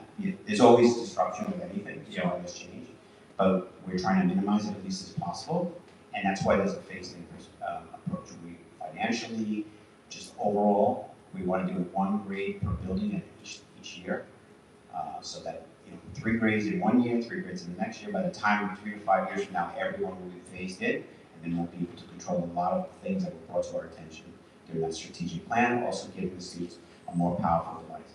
Including when we learned about the science research, that almost 95% of the students are using MacBooks of their own in science research. So ideally, we'd like to be able to help them with that product. That was something I want to add on as well for the MacBook. A lot of new AI developing apps, they're based on MacBook. So, like one of the science research you mentioned about is going to help tremendously with the AI researching on MacBook itself, as well as developing apps and everything. They all create those apps based on MacBook nowadays. So Apple is moving up on that ladder. Any other questions? So this presentation will be up online, and I would remind everybody July 1st is our new website. Take a look at it when it comes live. We've done a lot of work. Thank you to Mike Clark and to Matthew Rosalito. So hopefully it will be more informative. It's accessible to a lot of information about our district. I would like to, before I pass it over, thank everyone for a wonderful, wonderful year. The PTA, to all the staff members up here, as well as the Board of Education, curriculum associates, principals, parents. It's just been a fantastic first year for us. Thank you.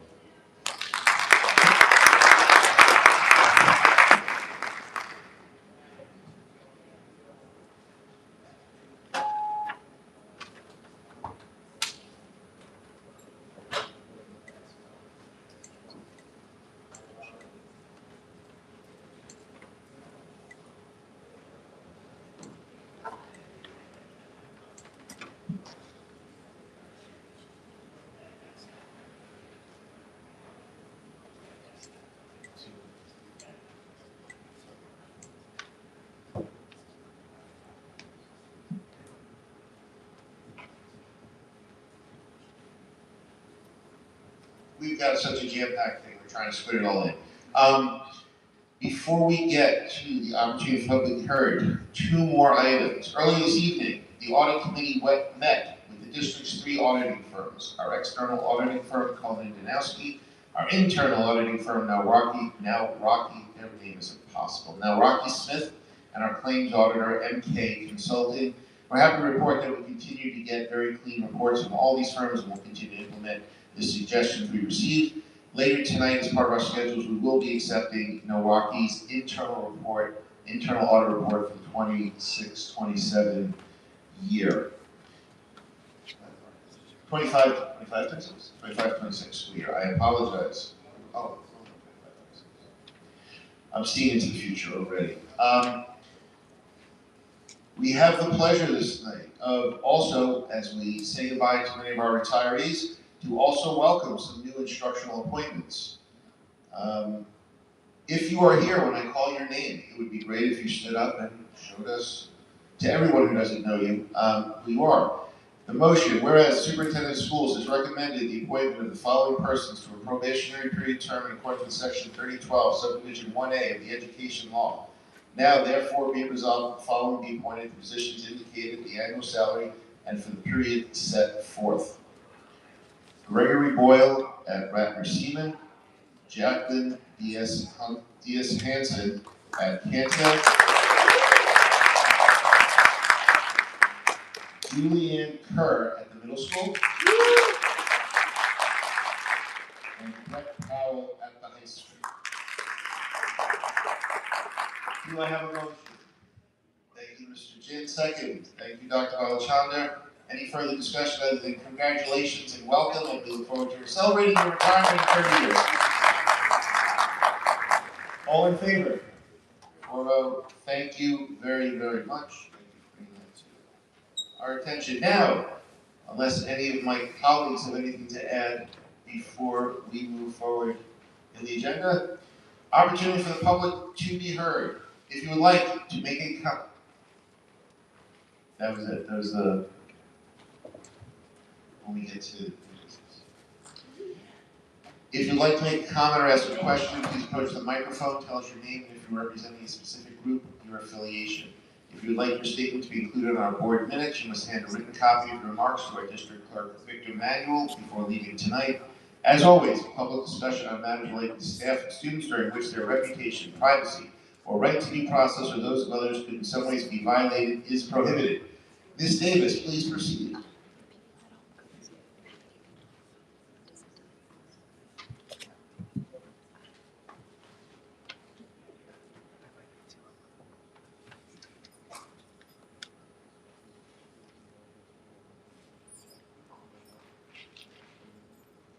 Thank you. For my friend Jill. My journey in district service has been shaped in so many ways by Jill. Although I know Jill from years ago, we learned later on, I first met her in Jericho in the Central Administration Conference Room at council meetings. Jill was the Jackson PTA president, and I was president at Cantiac. Fast forward, she went on to serve as council vice president and then president, and I had the privilege of serving beside her as her vice president. It was during that time that I truly came to appreciate not only Jill's talents as a leader, but the kind of person she is. Jill has always had a strong sense of what is right. She listens with both an open mind and an open heart, thinks things through carefully, and isn't afraid to make a difficult decision when she believes it's best for the district. Her focus has never been on her own children, but on all of our children. To me, that is the mark of a true leader. When Jill joined the Board of Education, she brought the same dedication and thoughtfulness to her role as trustee. For more than 9 years, she has devoted herself to the students, staff, and families of Jericho, giving countless hours to meetings, committee work, difficult decisions, and the many responsibilities that often go unseen. Through changing circumstances, challenging moments, and important milestones, she remains steadfast in her commitment to serving this community. And now, somehow, we have arrived at this moment. The children who brought us into these roles have grown up, graduated, and moved on, while the friendships and shared experiences remain. To those who are just beginning their own journey of service, I hope you will find your Jill.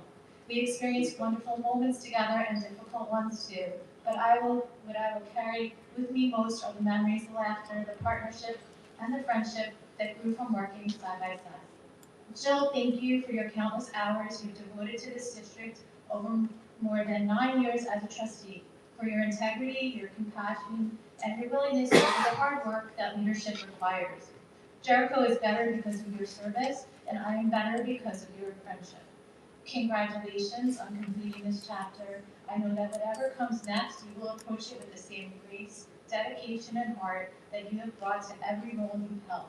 I wish you happiness, fulfillment, and every success in the years ahead.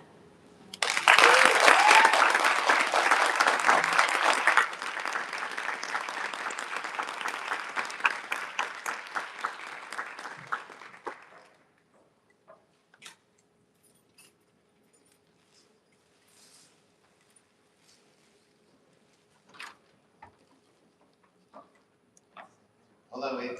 We're going to go down this side, Mr. Wozak. Go ahead, Mrs. Levy. No. You're carrying that heavy thing for Mrs. Citron, so please.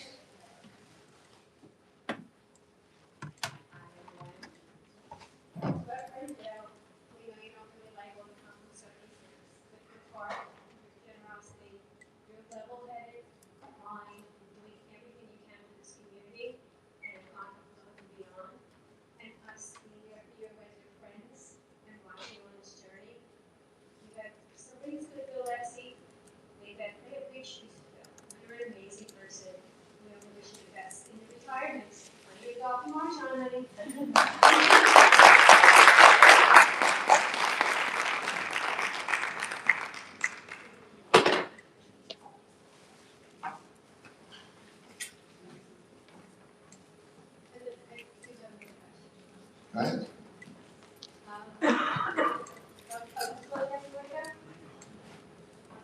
Question. There's a rumor going around in the community, and what I understand, I'd like to just have some clarification if you may, that there are 3 superintendents that are leaving next year, and just curious why it's not on the agenda, because it's a big ass rumor. Excuse my language, but it's a big rumor going around. So I'd like some clarity if possible. I'm happy to say we don't address rumors, we address facts. When there's something to report to the community that is material to the operation of the school district, we will, and we're not going to talk about rumors about personnel. So we're not been able to put anything to rest that there isn't or is happening or anything? I've heard various versions of rumors. So again, the school district will naturally act extremely responsibly with conveying all important information, all information, I should say, to the district in a timely manner when it's appropriate. Thank you, Mr. Jin. When the time is appropriate. Thank you.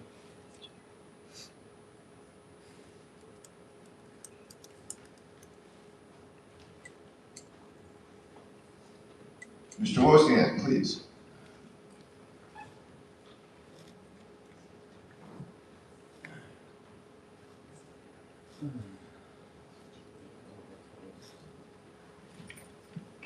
Good evening. My name is Robert Wozniak. I'm a resident of the Jericho School District with 2 daughters in the 8th grade. I would appreciate some clarification regarding how parent representatives are selected for district committees. How is the current process conducted? Are committee opportunities communicated to the broader parent community? Are interested parents selected through an established process, or are participants handpicked in another manner, such as by the organizer of the committees? Just as we want every child to feel that they belong, we should strive to ensure that all parents feel they too have a place at the table, and that opportunities to serve are accessible to all interested families, regardless of prior involvement or existing relationships. Thank you.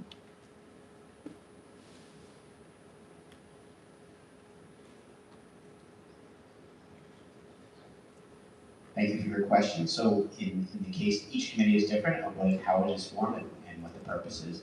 In some cases, we would ask both the administrator at the building level to determine which parents would be acceptable to participate, and in many cases, we also ask the PTAs. So we sometimes get a combination from the building level administration as well as the PTA organizations, since they represent a very significant portion of the parents.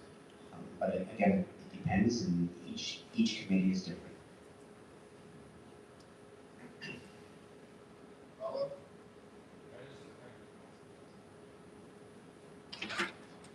Thank you, Ms. Davis, Ms. Levy, and Mr. Wozniak.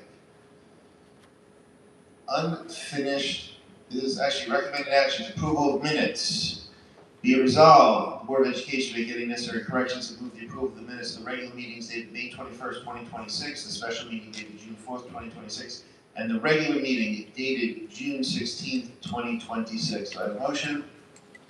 Thank you, Mr. Jin. Second. Thank you, Dr. Balachandra. Any discussion, changes? All in favor?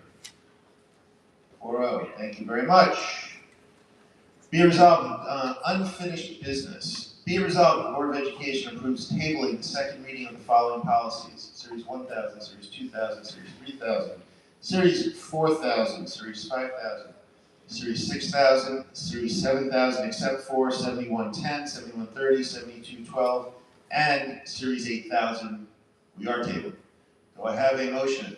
Thank you, Mr. Jin. Second. Thank you, Dr. Balachandra. Any discussion about our tabling? 7110, 7130, 7212, the 3 that are listed under new business for tonight. Everything that we've already accepted the first reading on. All in favor of tabling? I don't know if you took that vote, I apologize. 4-0, perfect. Moving on to new business. We didn't entire motion now. We didn't do the motion yet. We just did the honoring. Now we're going to do the motion. Recommended motion, whereas the following employees, I was going to read their names again, just because the recently mentioned employees whose names we're all going to read, who first began service in the dates listed in tonight's meeting agenda, and have had continuous service for the past number of years as mentioned in the agenda, and are retiring either prior or coming up on June 30th. Whereas they provided dedicated service to the children of Jericho, and where they've always been capable, cooperative, and loyal members of the staff. Now therefore resolved, the Board of Education extends sincere appreciation on behalf of this committee for a job well done. Be it further resolved, the Board of Education extends honor upon all those people who I shall soon name again, has been an important part of the history of the community. Nancy Barkhoff, Kerry Benson, Vicki Britvan, Mark Burkowski, Andrew Kalo, John Cicali, Jill Citron, Nicole Coffey, Brian Cummings, Christina Del Piano, Eileen DeMuro, Mary Dreyer, Charlotte Drogan, Cheryl Dwyer, Jeanette Ferreira, Diane Hahn, Barbara Kalpakis, Stepan Kunitsky, Joseph Meyer, Moby Motkin, Iris Resheff, Janine Rodriguez, Lori Salzman, Michelle Schleifer. Do I have a motion? Thank you, Mrs. Citron. Second, Mr. Jin. What? I think so. Any discussion? None. Other than what you've heard already, congratulations. Thank you for your service. All in favor? Perfect. 4-0. Be resolved, the Board of Education acknowledges receipt of the school district's internal audit report from now Rocky Smith, LLP, and the corrective action plan for the year ending June 30th, 2026. Do I have a motion? Thank you, Mr. Jin. Second. Second. So, thank you, Dr. Balachandra. Any discussion? Again, thank you for Milwaukee for their report. You can find it in the agenda attachments, and thank you for their time earlier this evening meeting with the audit committee. All in favor? 4-0. Perfect.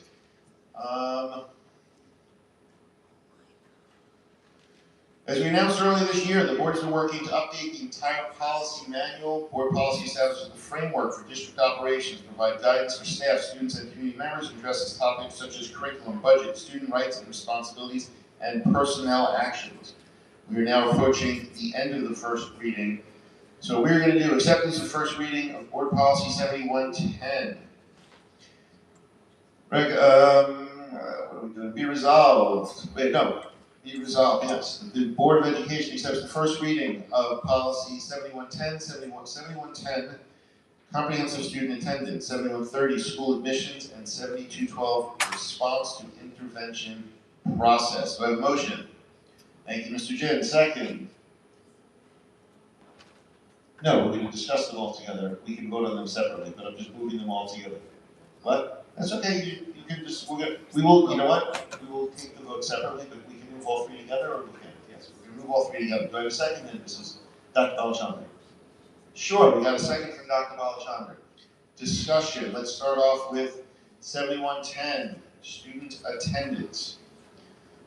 I think when we had a brief conversation about this earlier, we were talking about positive attendance incentives. I know in here we have two things listed, which, getting to participate in extracurricular activities and recognition of students with exemplary attendance. I think Dr. Balachandra had expressed some concern about recognition of exemplary attendance with Mrs. Citron, because we used to, at least during the COVID years or past years, had people show up when they were sick, and so I'm not quite sure, we're not going to give a trophy for just showing up. We'd like to give a trophy for accomplishment. So I think you'd be in favor of taking that out, Mrs. Citron? Yeah. Participation, yes, you have to show up to participate in extracurricular activities. So we'd like to take out the second one. The third paragraph, where it talks about, for the purpose of this policy, a student shall be considered chronically absent if she or she is absent 10% or more. If we're working on 184 days, that would be once they hit 19 days. And this is any type of absence, both. Yeah, go. We are just defining it in the policy so people are aware of it, because there seems to be some confusion with attendance and a student who is absent, excused, or absence unexcused. It's a separate item. Like chronic absenteeism, which is how schools around the United States are recognized, whether they are students are chronic absent, this is the definition of it, so I thought it was necessary to put that in policy. And when people do read the policy, though, Dr. Kravitz, they will see that there's things in here, such as field trips. As you know, many of our students participate in lots of competitions, which, while they are absences, they are excused absences, but they will still count towards that 10%. Not for the purpose of losing credit, but for the definition of chronic absenteeism, you must report. Anyone else? So in the section where it says excused and unexcused absences, it says all written excuses you need for no later than 5 days after the student. Oh, excused absences are student personal interest for 5 days or less, and then it says after the third consecutive day for a medical reason, a doctor's note will be required. So is it 5 or 3?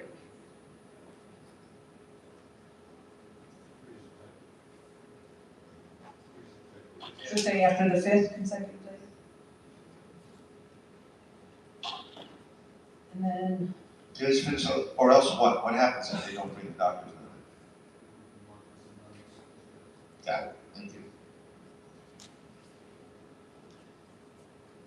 On that same page at the bottom, it looks like you're scrolling to the next page, where it talks about students who arrive at school 3 hours more or later. Can we put in an exemption for AP exams? Because I believe we typically allow students to take off the morning of an AP exam that's an afternoon AP exam, and I think we allow them to leave right after their AP exam, which again, they would be missing more than 3 hours. I know, but if we just put in here, excluding AP exams, is there class during region? Oh, I guess during the first few weeks of regions. I don't know. There are regions. Do regions start before we end classes, or sometimes they do? So we should probably put in there an exemption, just so it's in policy for regions and APs. Not for middle school, of course. Not your people, Mrs. Baloo. We're just talking about the big boys and big girls. Can we just add something like that? Just put a carve out for high school students for regions and AP exams. Under at the bottom of page 2. Students arrive at school 3 hours or more after the start of the instruction day or absent for more than 50% of their school day. We just, after that thing where it talks about will not be participating in examinations except for AP and regions for high school students. Would it potentially be your 8th graders taking regions? And so it's basically anybody taking regions. Okay, so it's not just, it is the high school and middle school students. Apologize, so any student taking a region or AP exam. So back to the first page, the second paragraph, it says utilize strategies such as positive attendance incentives. And while we always want to do positive reinforcement and better do positive than negative, I'm not really sure if we are actually doing positive incentives. Just think about whether we should keep that. Technically, you have to, technically it's a section that must be in your attendance policy about positive incentives used to encourage to attend school. So I can't find where I wrote this note down, but there's somewhere where it said legally absent, and I don't know if legally absent is a misnomer for excused absence.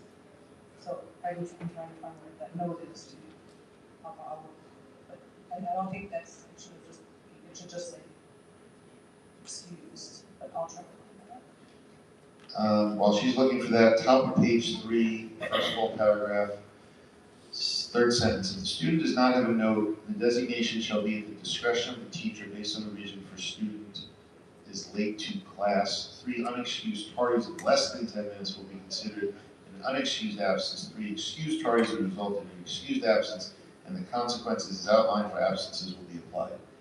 It seems a bit harsh. I don't know, and I haven't had the chance to understand exactly. Are students are many students showing up 2-3 minutes at a time? I know kids who are coming from the bottom floor, who are going all the way up to the 3rd floor science labs, are either hauling their butts up there or they're showing up a couple minutes late. I just don't know if we've taken into account the actual practicality of this. Is he shaking it up or down?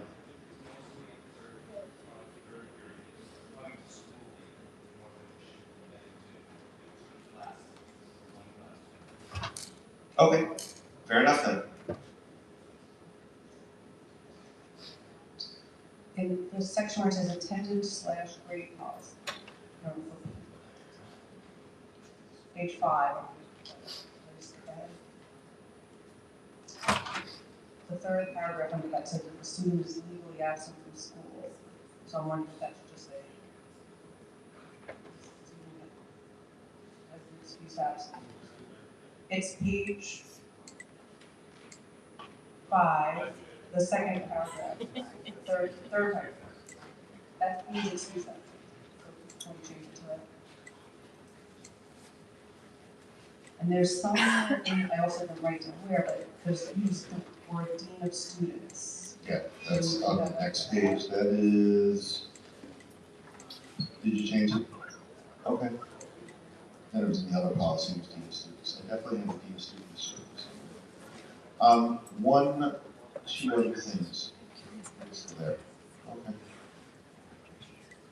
Page 6, bottom paragraph. Oh, there, I do have it. Sorry. Two more things. Under where we're in the paragraph that Mrs. Citron was talking about the legally absent from school under attendance. At the end there it says, if you're in anticipation of these 2 days of absence, or after 2 days of absence, parents, guardians may obtain classwork from the school, as opposed to who? Does that mean that the parent can do it as opposed to the student? Okay. Please go ahead, Mr. Citron.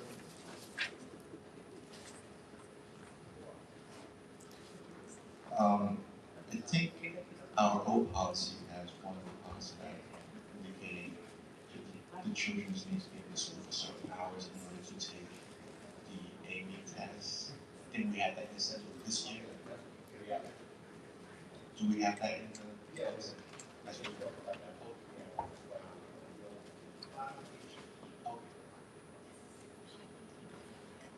Oh, sorry. In the section high school minimum attendance policy ones. Where it says if they have 30 unexcused absence, 20 whatever, they won't get credit for the class. It says we'll send a final letter of notification to the parent, guardian, or student saying this student will not receive credit.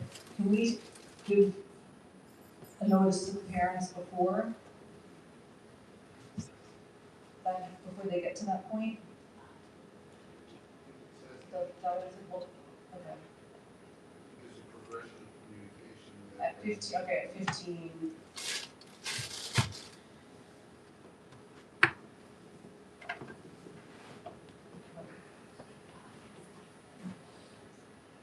Then one new concept I'd love to talk about adding, I don't know if Mr. Cummings is still here, but as part of Mr. Cummings' academic integrity process, one of the things that came up from raised by students was that there were students who consistently were absent on the days of exams with the supposed intent of wanting to have an extra day to study or to try to find out what was on the exam. Is there some way to build into here that there's a separate count of students absent specifically on the days of exams that could then lead to a more stringent impact on their grade?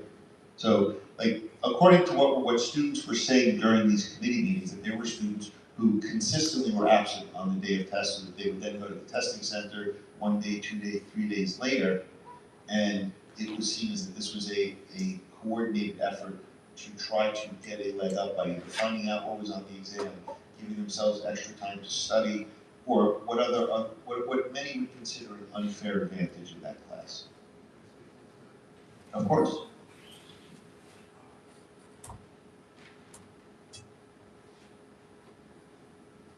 So conceptually, I'm all on board with what you're saying, Sam. I'm not sure what our avenue of identification for accuracy is. So there's no way for us, while we can take attendance and we can see when someone's been absent, there's no way in our power school system to identify that they were absent on a test day. So conceptually I agree, and in the past, we did have situations where when it was reported to administration that there was a pattern, there was an addressing of it. I like what you're saying, I would love to be able to formalize it. I'm just concerned initially about doing it without knowing for sure what our avenue of accurately identifying it. The avenue would be if a kid is out for 4 straight exams, he's probably doing this if they're, especially if they're unexcused absences.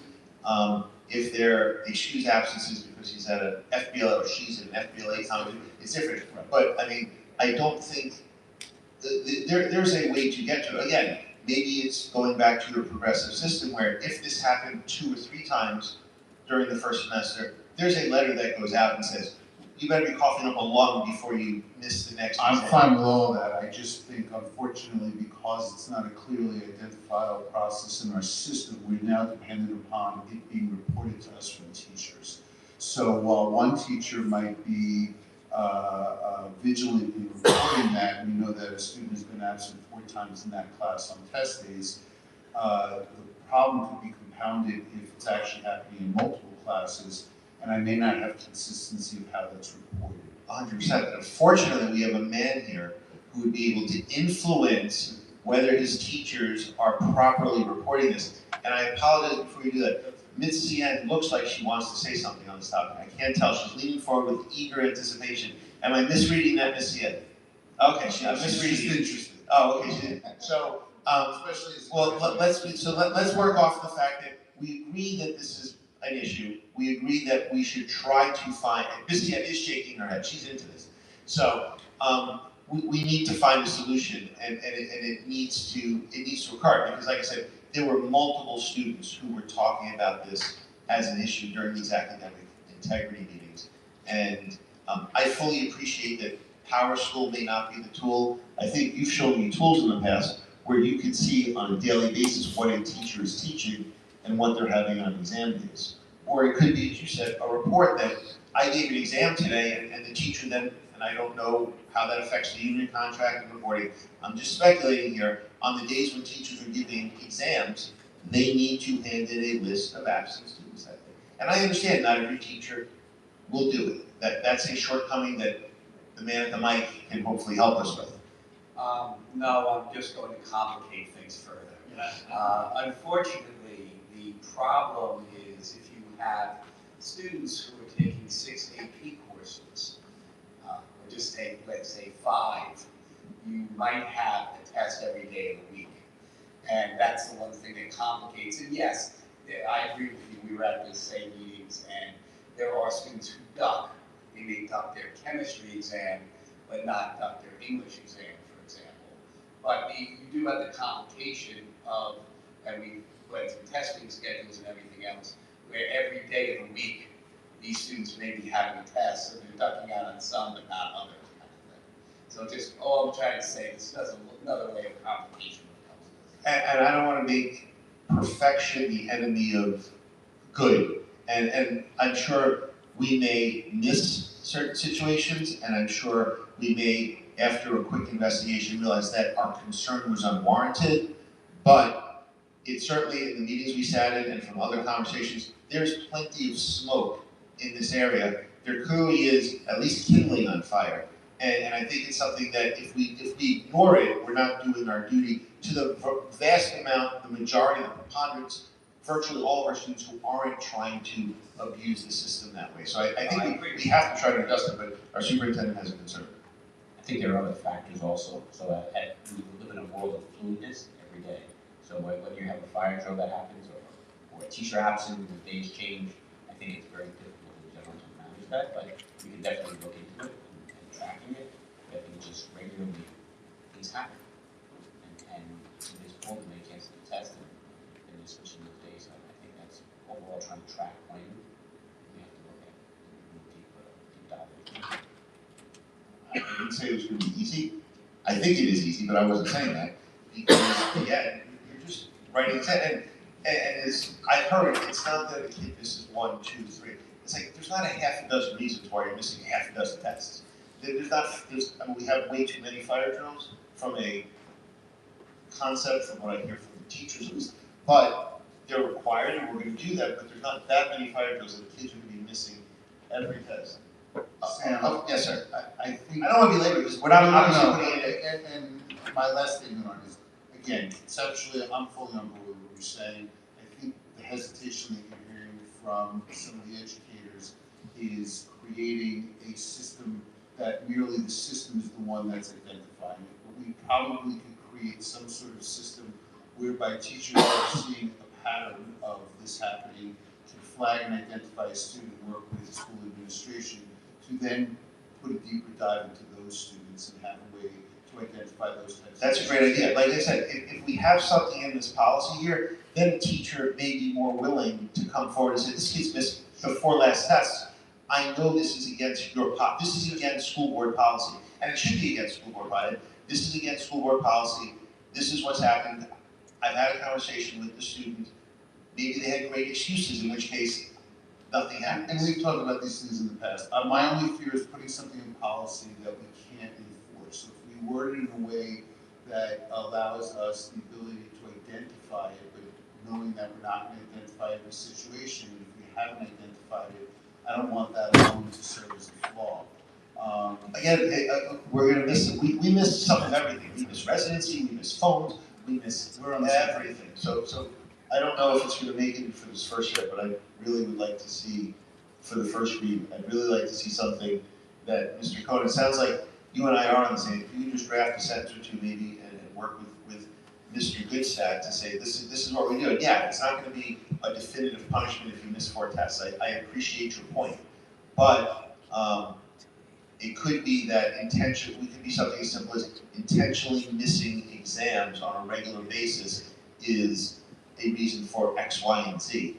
And again, not necessarily punishment, but that it's going to start a process of doing that is a violation of whatever code you want to call it, so that everyone who's reading this recognizes that is something that can't be done. And it should then show up in our code of conduct. Anyone else on 7110?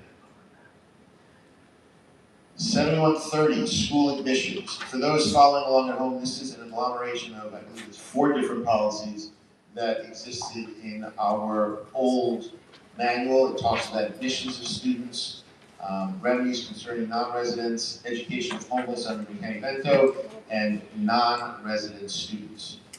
It is a comprehensive policy. I gotta say, we get lots of questions about residency, we get lots of complaints about residency. I encourage everyone to read it. This is a cleaned up version. Does anyone have any comments on it? Go ahead.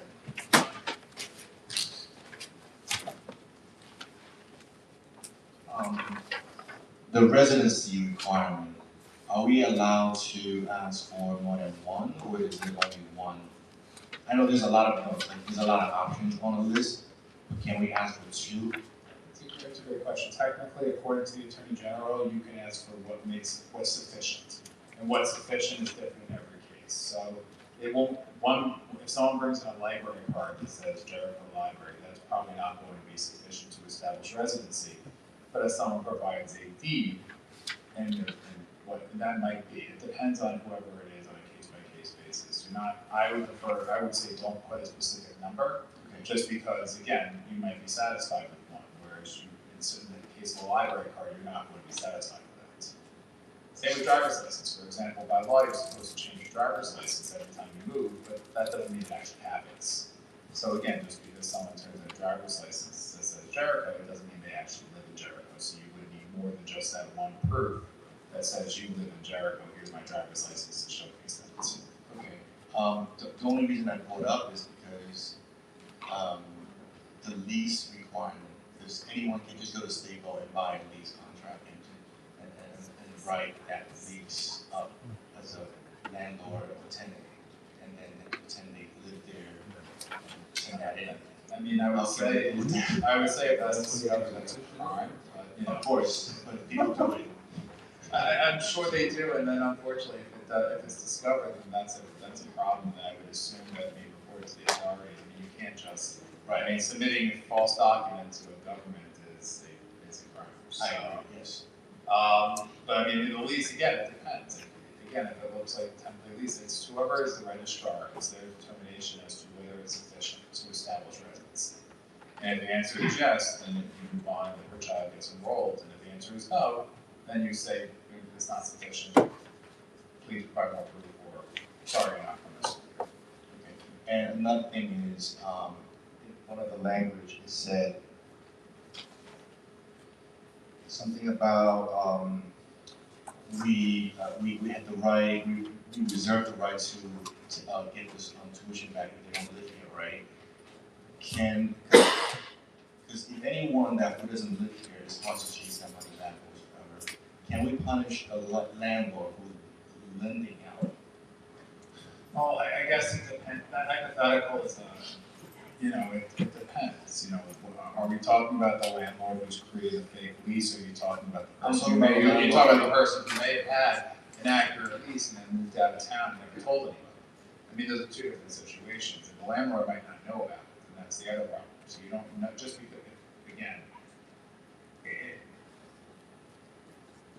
sure, you can try, the likelihood or on the landlord particularly, they don't have really privy with the school district. They don't have, there's no contract, there's no connection between the landlord and the school district. So it's a little tougher, right, for a school district to recoup from somebody that really has no connection to the school district other than, again, I'm using your hypothetical, the fact that they're letting this the mailbox rule, they're basically allowing for somebody to use their mailbox, their address, their home as their address, knowing they don't live there. So I would say, sure, but I'm not sure how successful the district would be in that scenario regarding the landlord. Do you think putting the language in the policy would help or not? I think it would make it still, it's as aspirational as everyone wants it to be. I'm not, and again, I think that fact pattern is very limited and very tough to be able to prove in every fact pattern, just because, again, there could have been a legitimate lease when everything started that family moves out to a different town and doesn't tell anybody, but there still was a good lease. It wasn't the landlord. It wasn't the landlord's fault that the person skipped town and didn't tell anybody. So I really think it's a case-by-case scenario. We could try before between first and second read to try to draft some language. If you want to, we can flesh it out together, or if you want to take a shot at it, or whatever like that, and we can see if we add 11:30 if we want to do a second read. But absolutely, if that makes that you think strengthens it up, let's do it. Okay, fine. Anyone else? Oh, go ahead. Yeah, I just had a question. One just for clarification, what under the part that says family homes, what is meant by free family homes and family homes of the board? Those are just legal terms that I just want to just follow the law. It's not really used, it's not really happening here. It's just it's a question I've been asked many times. It's just a legal term. Yeah. And then under, I guess piggybacking on what Kenny had said about the leases, how often, under required documentation on page 4, how often are we asking for proof of lease renewals? Every time it expires, so annually for anybody on the lease, potentially we are not just.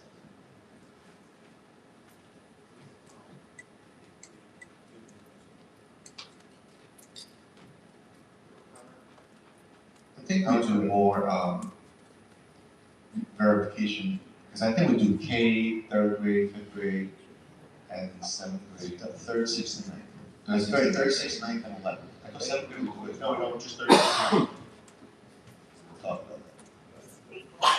Because right now he says 3rd, middle, and high school, but there's a Middle is 6th and high school is 9th, so it's. We had the numbers in there. Not in this policy. Your old one did. We can switch track if you want 3, 6, 9. I thought I saw it in this one, that's why I'm hallucinating. Oh, and switched into the middle school, got it. Why don't we just switch that, make it clear? Sure. 3rd, 6, 9. Oh, hold on, wait. Mr. Chaklo was first as a former renowned board member. Is that what you said, Mr. Sundberg? Former renowned former board member and renowned future board member. Real so I would advise against the specifics of 369.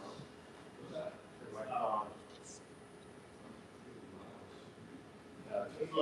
Okay, so I would advise against the specific 369. Eliminate common time and place where grade 8 might be the most important grade, or grade 7, or grade 4, and I can think of circumstances immediately But, I think the, um, the flexibility of elementary, middle, and high school will serve us better in the long run. And secondly, with regard to residency, the law is quite clear on what residency means. And, I'll say this, listening back and forth to some of the conversation. So if there's some suspicion that somebody's not a lawful resident, obviously the sufficiency of the evidence is going to be higher. And if there's relative comfort, when there's one or two pieces, that's going to be sufficient. In terms of trying to chase people for tuition that they've used here by unlawfully living, 1 out of every 7 lawyers in the United States works in New York, and their lawyers are constantly chasing people for collection. And in terms of the specifics of chasing the landlord, I think Mr. Goodstad's explanation is on target.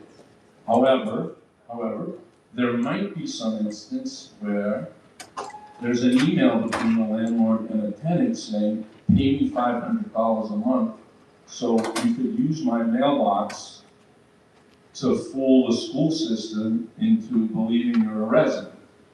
I don't think we could create a list of all those possibilities about when we can collect, when we can't collect, who's responsible.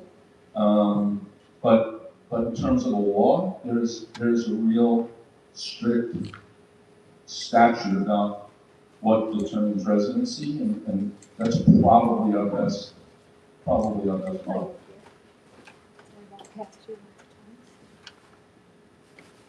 Dr. Crisantano.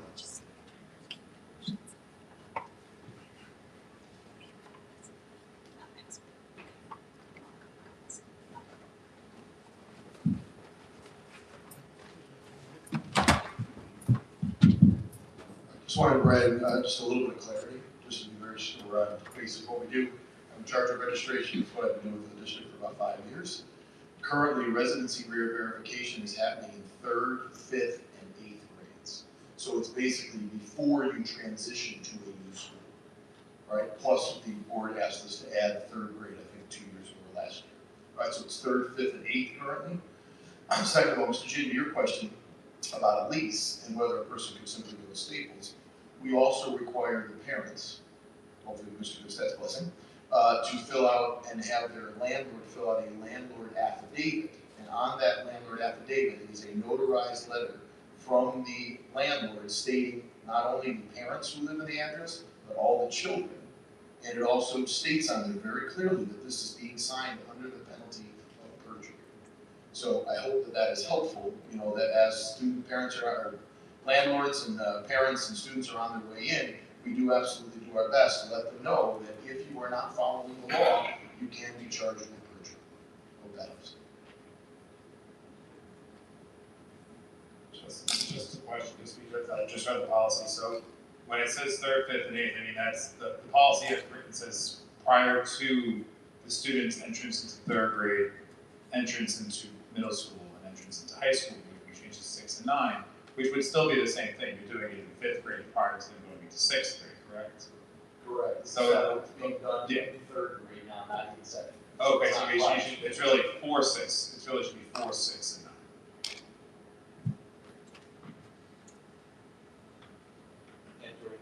But why is it, I thought it was actually supposed to be prior to entering 3rd grade, because we were gonna say, okay, they qualified for K1 and 2, now we want them to qualify for 3rd, 4th, 5th, then we want them to qualify for 6, 7, 8, and then 9 through 12. So I actually thought when we had done it, we were doing it in 2nd grade for entrance into 3rd grade. You're saying we're doing it in 3rd grade for entrance into 4th grade. No, I'm saying, I think that's, no. Oh, okay, no, I appreciate that, Dr. Alexander, anything on whether we should do it in 2nd going into 3rd or 3rd. It's just that we were doing it, we said we were gonna do it sort of every 3 years. So you do K1, 2, 3, 4, 5, 6, 7, 8, 9, 10, 11, and then your grandfather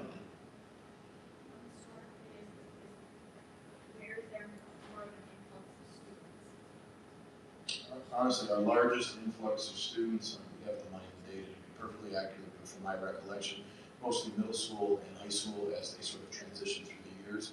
They grow steadily through the elementary schools, but you see a nice big influx going from middle school and a really nice big influx coming to high school. I don't want to lie to you, I don't know the exact data on that. My undergrad's in math, I gotta answer that accurately. Not a nutshell. But people coming in automatically with residential. Absolutely. Right. Well, yeah, if you were coming in second grade, third grade, fifth grade, eighth grade, 12th grade, makes some difference. We go through all of our full checks and we require the affidavits, the deeds, we require bills to try to meet that standard of sufficiency to really do our best to ensure that they're actually right. Does anyone have a view on the second versus third versus fourth? I think we should switch it to, I don't know if you agree with that, Mr. Wilson? Can we do it I guess, obviously not this year, but going forward, prior to entry into third grade, and if we want to leave middle school and high school, I don't really care what we call it, but it's going to be during the second grade year, the fifth grade year, and the eighth grade year. Cool. Anybody else on school admission? Next, response to 7212, response to intervention process. Ms. Clemente, I'm sure I know this. The only question I had, the first paragraph on the first page and the first paragraph on the third page have parentheses and asterisks attached to them. Those should be removed. Those are editor's notes from your negotiations. Perfect. Other than that, that's my only comment. So that language is good. It's just we're taking that out. That policy looks good. Anybody else with comments on 7212? Alrighty, Dr. Beltran, you wanted to break out 7212 separately? Which one? Okay, perfect. So we'll take a motion to accept be resolved the Board of Education accepts the first reading of policy 7110. Can I get a motion? Mr. Jin, second. Dr. Balachandra is going to do it. Not voting on, just seconding it. Seconding it. We've discussed it. All in favor of accepting first reading of 7110? That's one you can vote on, right, Dr. Balachandra? Oh, so 7110 is 3 all against, all abstaining, 1 abstention. I should have done those. I should have done those two together, and I apologize. I got confused between them. Policy 7130 be resolved. The Board of Education accept the first reading of policy 7130, school admissions. Do I have a motion? Thank you, Mr. Jane. Second, Mrs. Citron. We've discussed it. Any further comments? All in favor? 7130, 4-0. Thank you very much. Be resolved, Board of Education accept the first reading of policy 7212, response to intervention process. Do I have a motion? Thank you, Mr. Jin. Second. Thank you, Mrs. Citron. Any further discussion? All in favor? 3-0. All opposed? All abstaining. 1 abstention. Thank you very much. Recommended motion be resolved the date of the July board meeting, originally scheduled for July 9th, 2026, be changed to July 8th, 2026. Do I have a motion? Thank you, Mr. Jin. Second. Sorry. Second. Thank you, Dr. Balachandra. Any discussion? This would be both for our reorg meeting and our first regular meeting of the 26-27 year. Any comments, concerns, questions? All in favor of moving the meeting date? 4-0. Thank you very much. And then to add to the excitement of the evening, we have 2 walk-on resolutions this evening. First one. Be it resolved that the Board of Education approves a memorandum of agreement with the Jericho Educational Administrators Association. Do I have a motion? Thank you, Mr. Jin. Do I have a second?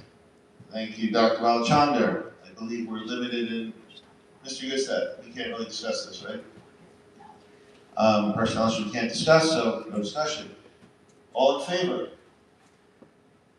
4-0. Thank you very much. You with us, Ms. Stokel? I'll give you the text later. Second walk-on. This one's a little bit longer. Whereas the Jericho Union Free School District currently has the Assistant Superintendent for Educational Opportunities and Human Resources, and whereas the Board of Education of the Jericho Union Free School District has determined to reorganize this position.